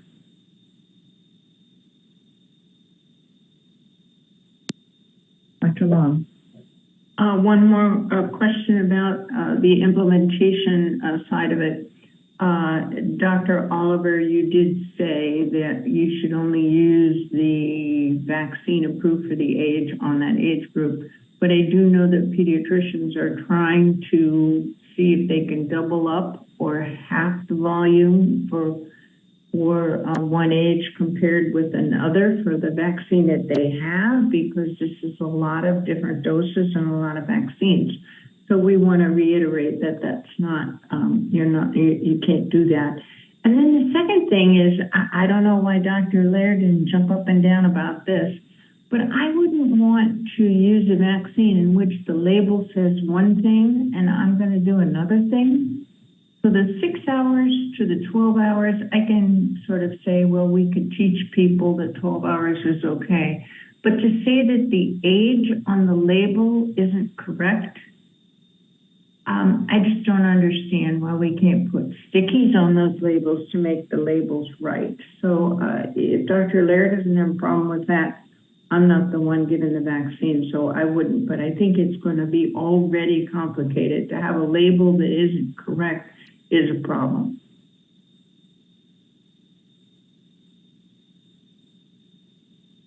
Thank you, Dr. Long. Ms. Howell? Yeah, I'm Molly Howell with AIM. I just wanted to take another look at this slide showing hospitalization by race in the 0 to 4 age group. I just wanted to make sure, it was one slide, but I think it's a pretty important slide showing the burden, especially on American Indians, and my state being a state that has a high percentage of American Indian populations. I just wanted to emphasize the importance of vaccinating this group of individuals. So thank you. Thank you, Ms. Howell.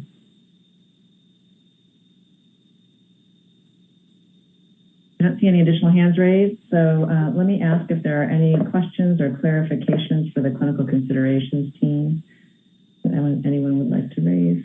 I think some have already been raised to date, but if there's any points that our members or liaison members would like to emphasize. Dr. Sanchez. Thanks again. Yes, actually, I've been waiting for few comments. And so, first of all, I do agree with Dr. Long. I think that the labeling is of concern. I was not aware of that until today, but certainly that message needs to be taken out, needs to be promulgated on all levels. But in terms of the clinical considerations, a couple of things. So they clarified the chronologic age, which, although the study said that it was given based on what the age was at the beginning, we're following other guidance that if the child enters the subsequent age, we'll give that subsequent dose. I think that's important. I had a question also on administration, because, and this is my own ignorance, intramuscular, I don't see that being stated. And then there's some data about inadvertent sub-Q administration, at least at the Pfizer dose, that it showed efficacy. I'd like some comment from Sarah or CDC about that aspect. And I have some more questions. Sarah, did you want me to jump in first and then? Okay, yes, please. I see you just IM'd me. Okay. Yes. So I'll start with, I do want to respond about the labels, because I completely understand with the comments here, it is super confusing for providers to, have labels that aren't actually correct with the age indication or the dilution. And I just want to assure that we are going to be providing educational materials and restating this in as many outlets as we can, whether that be webinar or, our awardee emails, our partner emails. So we are going to be re-emphasizing this as much as we possibly can. And then I do apologize. I did not put anywhere in the presentation that it is intramuscular injection. So I apologize for not including that in the slide deck. And I'm sorry that I don't think I was aware of the subcutaneous injection that had inadvertently occurred in the trials. Currently, our recommendations for admin errors for the incorrect route is actually to not repeat the dose anyway. So we would count that dose regardless, no matter what the age. I'm not sure if it was in the trials. I think there was an Israeli study, and I don't know if it was with military people, but that inadvertent sub-Q, and these were adults, was still associated with adequate antibody levels. So I think something to that effect should be stated in the clinical considerations. But they're both intramuscular, and I think that I see it there in the label for intramuscular use. I had another question that in the clinical considerations that in terms of premature infants, I know that very few infants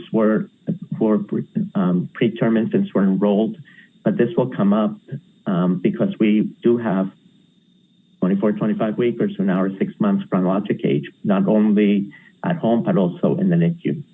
And so I think that stating some comment to that premature infants should be dosed at the appropriate dose, not changed and not halved and not given smaller amounts, that it should be given at the chronologic age.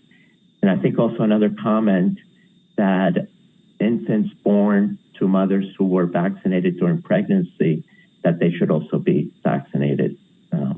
We've made a big push about maternal vaccination and antibody transfer, but I think that also should be commented on. That yes, they do get there is protection of the first several months of age, but that these children should be vaccinated irrespective of maternal vaccination status. Thank you. Thank you. Appreciate those suggestions. Thank you. Ms. Stinchfield. Yes, thank you, Patsy Stinchfield from NAPNAP. Alicia, I was wondering about if a mixed series of products are inadvertently given, what your guidance will be in that situation. Yeah, so this one is a little complicated, and we're going to have materials to help walk through this because this age group, we haven't yet encountered a series of different numbers of doses. So since we have the 3-dose for Pfizer and 2-dose for Moderna, so if a child receives Pfizer, then Moderna, or Moderna, then Pfizer, whatever order, they should receive a 3rd dose. And that can be either Pfizer or Moderna. Oh, thank you for the visual. So I have there's an alternate to essentially swap each of those out with the other. Yep, thank you. And so that would then complete the series.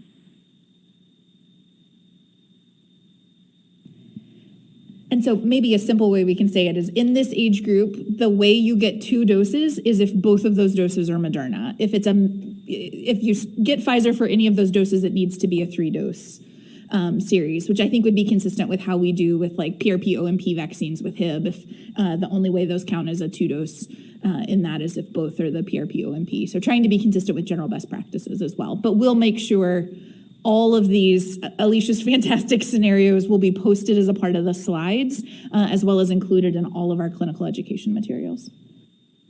Thank you. Go ahead, Dr. Sanchez. No, I just had a question about that as well.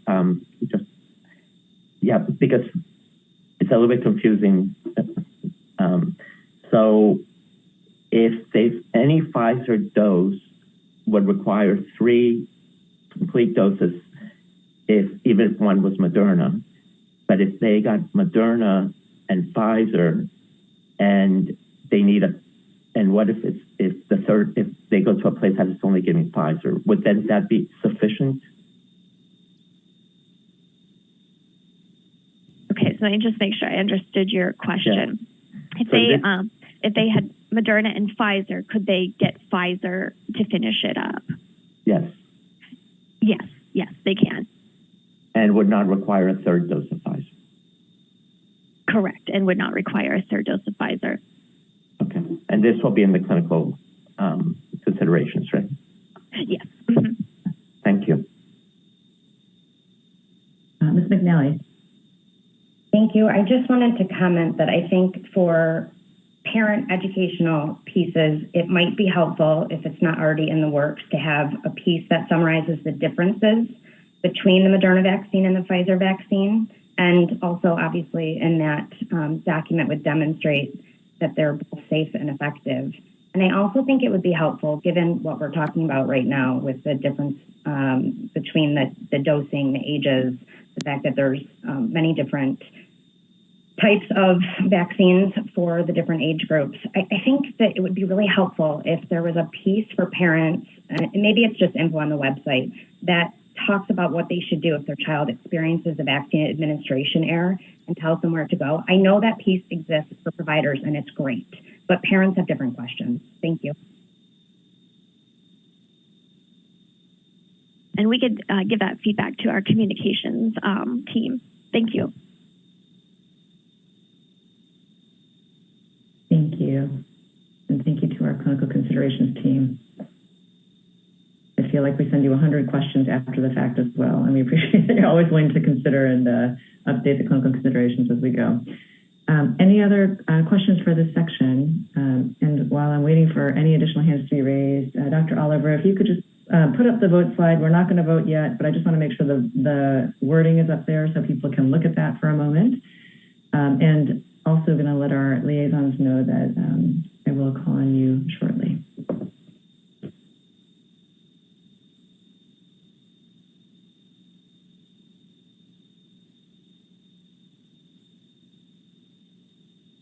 Actually, Dr. Oliver, would you mind reading these questions? We're going to have a robust discussion about this next, but I also wanted to make sure that we went back to our liaisons who wish to make a statement prior to our vote. So if you could read these, and I suppose if there's any clarification questions, but I did want to make sure that we paused for a moment before we get to the actual vote. So Dr. Lee, you want me to read the vote slides?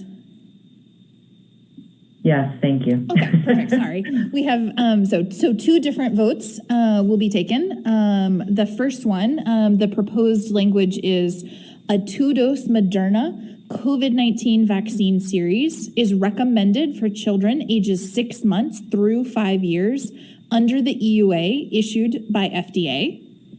The next slide. Then the next vote would be a 3-dose Pfizer-BioNTech COVID-19 vaccine series is recommended for children ages 6 months through 4 years under the EUA issued by FDA.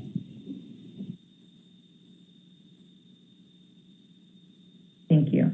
We're not going to move to vote yet, but Dr. Palin, do you have any clarification questions? Okay, thank you. I'll make sure to still have you up first. Any questions about the wording? I know that questions about the wording came up earlier. I hope the wording is clear to members. Ms. Bata. I think that the wording is clear and maybe we need to have these separated out, but I think overall we're voting on whether we recommend the COVID-19 vaccine series, and that the specifics of that would go under, and maybe I'm just being finicky here, but I think we want to make sure that it's clear that we're recommending one of these 2 vaccines if that's what we decide to vote on. Thank you. Let's go through the questions or comments specifically about the wording. We won't move to any motions yet. Dr. Long? Yes, I think I agree with Ms. Bata. I think there should be an introductory that says coronavirus vaccine is recommended for all children ages 6 months. Well, you're going to have to say through 4 years. I don't know what you're going to say. 6 months of age and older. You could say that 6 months of age and older, and that there are two choices of vaccines, and then these sentences are okay. There's just something about where the comma and under the EUA doesn't really seem to fit. Do we haven't said that about other vaccines, have we? Under the EUA issued by FDA, it sounds like FDA is recommending.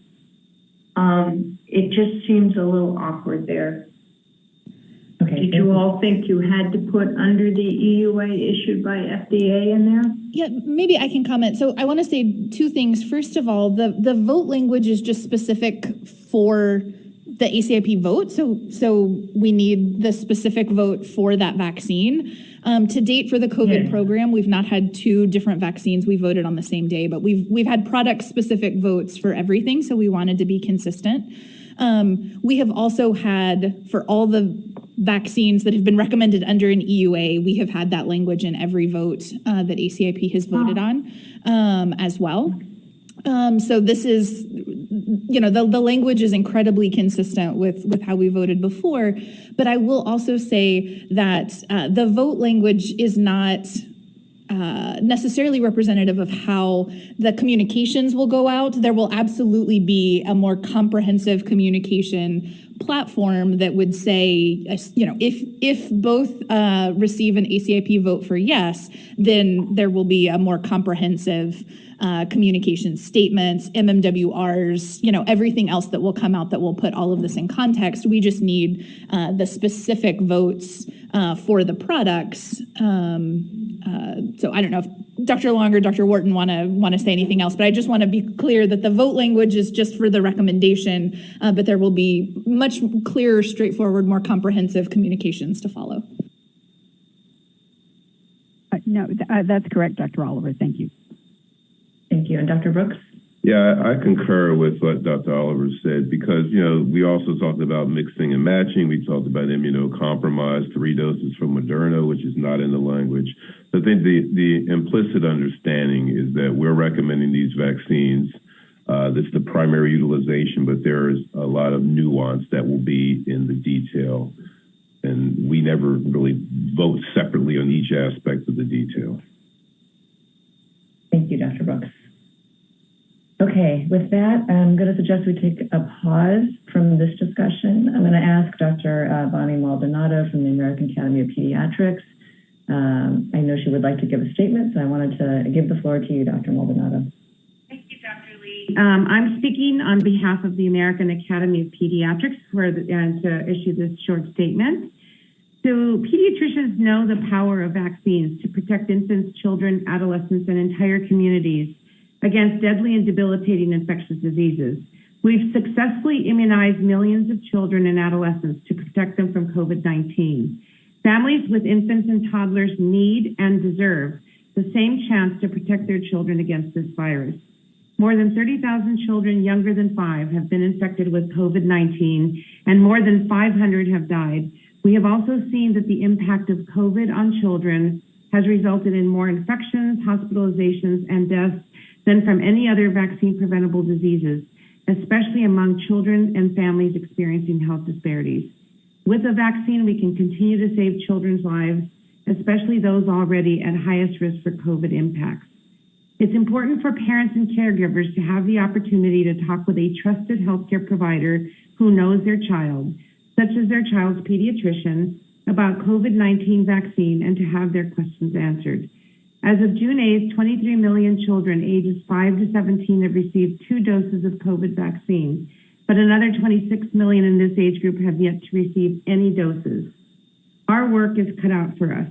We must also all work together to reduce disparities and address barriers to vaccination in every community so that all children and families can benefit from the protection of these vaccines. The AAP encourages all states to work with pediatric practices to make accessing COVID vaccine as simple as possible. The AAP strongly recommends COVID-19 vaccine for all infants, children, and adolescents who do not have contraindications for using a COVID-19 vaccine authorized for use for their age. This includes primary series, additional doses, and/or booster doses as recommended by the CDC. AAP recommends any authorized COVID-19 vaccine may be given according to CDC guidelines for age. The AAP supports co-administration of the COVID-19 vaccines with other immunizations as appropriate. An updated AAP policy statement reflecting the availability of safe and effective vaccines, including for children younger than 5 years, will be published shortly after the final decision by CDC on these vaccines. The policy statement will be published online in Pediatrics and can be found by visiting the aap.org website. Thank you. Thank you, Dr. Maldonado. And I know that Patsy Stinchfield from NAPNAP also has a statement. I'd like to invite you to go ahead. Yes, thank you so much, Dr. Lee. Patsy Stinchfield, liaison to NAPNAP for the National Association of Pediatric Nurse Practitioners. As a provider of pediatric care for most of my 44 years in healthcare, most of which has been in pediatric infectious disease in children's hospitals, I hope the committee unanimously supports the use of both vaccines presented to us, as there is nothing more tragic than losing a child to a vaccine-preventable disease. As a grandmother to a 3-year-old and a 1-year-old, I know firsthand how hard this has been on families to wait for this vaccine protection during the pandemic. I've gotten vaccinated, boosted, and look forward to the youngest in my family getting protected as well. As the president of NAPNAP commented yesterday, pediatric nurse practitioners will be strongly recommending all children 6 months and older get vaccinated against the SARS-CoV-2 virus, the way that we recommend for vaccines against influenza, measles, and all primary series vaccines. I was a bit dismayed with some of the headlines coming out after the VRBPAC decision emphasizing, quote, it's up to the parent. This can be misinterpreted to consider this vaccine in young children as optional. We don't say to parents of a baby with a cardiac defect, it's up to you for your child to have open heart surgery. We say your child needs open heart surgery. I hope to see headlines coming out of today's meeting that it was a unanimous vote that should be strongly recommended that our youngest children get vaccinated with these incredibly safe vaccines. At every measure, emergency room visits, hospitalization, ICU care, death, MIS-C, myocarditis, long COVID, reinfection, etc., it is clear the benefits of children getting vaccinated outweighs any potential harms. To skip vaccinating children is to take a risk for a severe COVID disease outcome. The literature tells us, and as Dr. Oliver covered this morning, a strong recommendation from their healthcare provider is the number one thing that will impact a child being protected or unprotected. Parents, please ask your questions of your healthcare provider, and clinicians, please be prepared to listen well, answer questions, and strongly encourage vaccination of all kids to protect them, their family, and the community. We don't get out of pandemics with it's up to you type strategies. Our clear communication of a strong recommendation is something I will be dedicated to as the incoming president of the National Foundation for Infectious Diseases. I will be partnering with CDC and FDA at the end of the month on a Facebook Live event on this topic. Thank you to everyone who has dedicated so much time and effort in protecting our children. Thanks. Thank you, Ms. Stinchfield.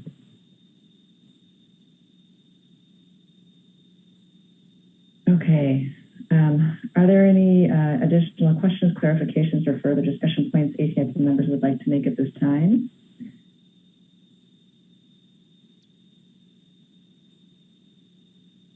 I don't see any hands raised, so I'm going to ask our voting members to make a motion on this first vote. And Dr. Paling, thank you for raising your hand. Yes, I'd like to make a motion to accept the wording as written. Thank you. Thank you. So this is for the 2-dose Moderna COVID-19 vaccine series recommendation. We have a motion on the table. Would anyone like to second the motion? Ms. Bata. I second the motion.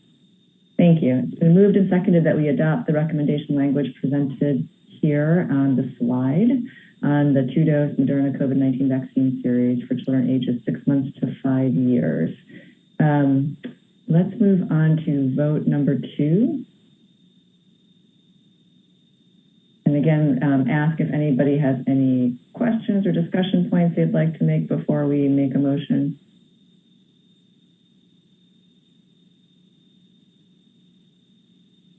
Ms. Howell.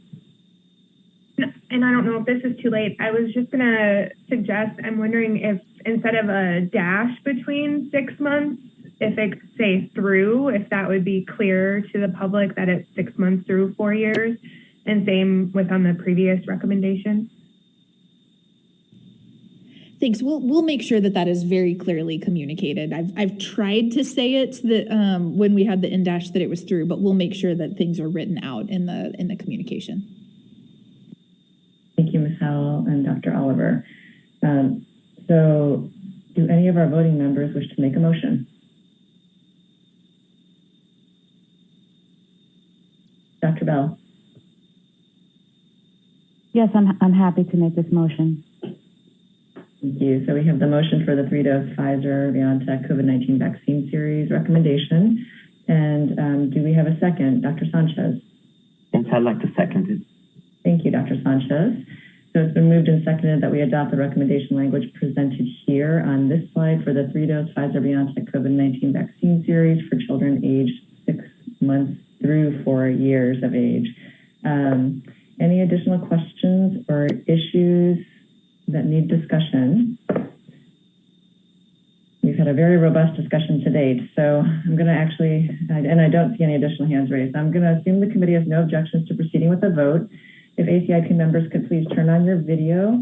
I will go around and ask voting members to state your name, whether you have a conflict of interest, and then your vote. So we're going to go back to vote number 1, which is the 2-dose Moderna COVID-19 vaccine series. I see cameras on. So give me a moment to pull up my sheet. I have to make sure I get all the numbers for each vote. Thank you. So today we'll go in order just to make it easier. Ms. Bata. Ms. Bata, no conflict, yes. Thank you. Dr. Bell. Beth Bell, no conflict, yes. Thank you. Dr. Brooks. Oliver Brooks, no conflicts, yes. Thank you. Dr. Chen. Wilbur Chen, no conflicts, yes. Thank you. Dr. Daly. At Daly, no conflicts, yes. Thank you. Dr. Lair. Jamie Lair, no conflicts, yes. Thank you. Dr. Long. Sarah Long, no conflict, yes. Thank you. Ms. McNally. Veronica McNally, no conflicts, yes. Thank you. Dr. Paling. Kathy Paling, no conflict, yes. Thank you. Dr. Sanchez. Pablo Sanchez, no conflict, yes. Thank you. Dr. Talbot. Skip Talbot, no conflicts, yes. And Grace Lee, no conflicts, yes. So I believe the tally, Dr. Wharton, you can correct me, is 12 yeses, 0 no's, and so the motion would pass as stands. That is what I got as well. Thank you, Dr. Okay. Thank you. Next, we'll move to vote number 2, which is a 3-dose Pfizer-BioNTech vaccine series is recommended for children ages 6 months through 4 years of age. And today we will start with Dr. Lair. Dr. Jamie Lair, no conflicts, yes. Thank you. Dr. Daly. Pat Daly, no conflicts, yes. Thank you. Dr. Chen? Wilbur Chen, no conflicts, yes. Thank you. Dr. Brooks? Oliver Brooks, no conflicts, yes. Thank you. Dr. Bell? Beth Bell, no conflicts, yes. Thank you. Ms. Bata? Lynn Bata, no conflicts, yes. Thank you. Dr. Talbot? Kip Talbot, no conflicts, yes. Thank you. Dr. Sanchez? Pablo Sanchez, no conflict, yes. Thank you. Dr. Paley?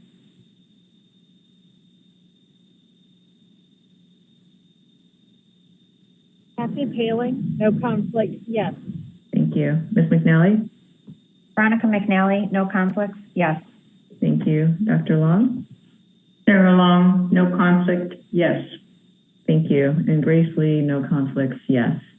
So this vote passes with 12 yeses and 0 noes, and the motion passes as stands. Dr. Wharton, anything else there? No, I concur with your count on the vote. It was 12-0. Thank you. I can never count in real time.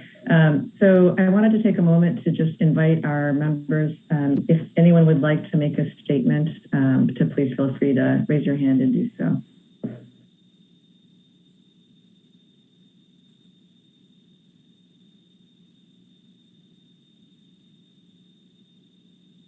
Dr. Bell?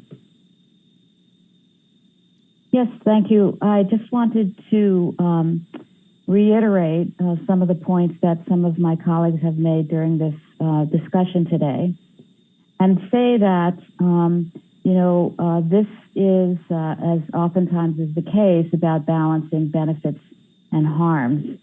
And this is an opportunity, which one doesn't get very often, to participate in preventing the death of children, of young children. And any death, of course, is a tragedy. A death in a young child is an incredible tragedy, and we know that this disease is killing children. So on the harm side, so far, all the information that we have is good. We have more information than we often have with other vaccines. And I think, anyone making an important decision about anything, especially for their children, want to consider that balance. Yes, we don't know everything that there is to be known about this. Yes, the data may change, but we have a bottom line here, which is that this infection kills children, and we have an opportunity to prevent that. And every parent will want to consider that calculus as well. So I'm really, as I say, I obviously we all take our responsibility extremely seriously, but here is an opportunity to prevent a known risk. And I think we've made a big step forward today. Thank you. Thank you, Dr. Bell. Dr. Brooks? Yes. So I really don't want to echo what Dr. Bell said. There are 18.7 million children that we just now authorized to get vaccinated. There have been over 2 million cases in these children, 200 plus deaths. And I think an interesting aspect is we don't know what's coming. We don't know what's going to really happen with BA4 or 5 and then what other variants we may see. But I feel comfortable in saying that that vaccinating will be a benefit, a net benefit. We don't know how much, but it will be a net benefit. So we are making the decision that will help the children that we know now will get a certain level of efficacy. But going forward, there will be benefit over the next months and years with these decisions. Obviously, more vaccine will be given, but we've taken a major step forward today. Thank you, Dr. Brooks. Any other comments? Dr. Daly. Yeah, I wanted to make a couple brief comments. Just that, we have heard the public comment, both in the public comment period yesterday and in the docket. And my docket is open on my computer. And so, you know, we've heard pleas to approve these vaccines, but we've also heard pleas not to approve these vaccines. And I just want to explicitly state that we hear you. For those who disagree with the decisions that we've made today, we hear you. You've emphasized some things.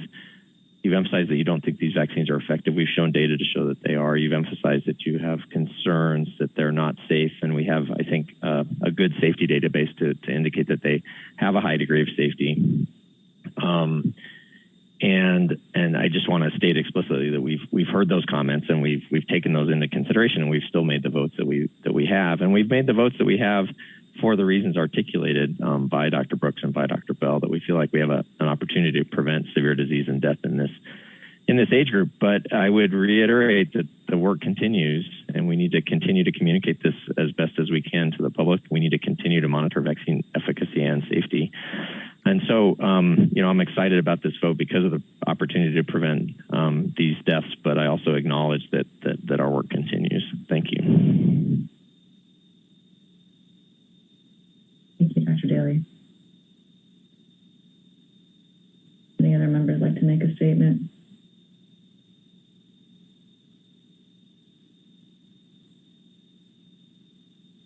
Okay, I'll just chime in that I want to say that I am fully confident that vaccines should be recommended.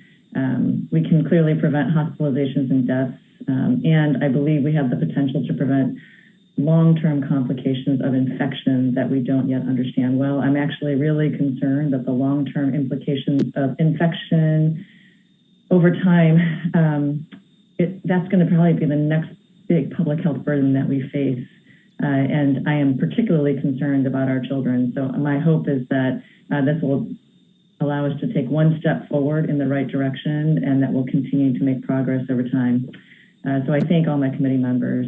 And I see Dr. Romero has his hand raised. Dr. Romero, would you like to leave us with a few parting words?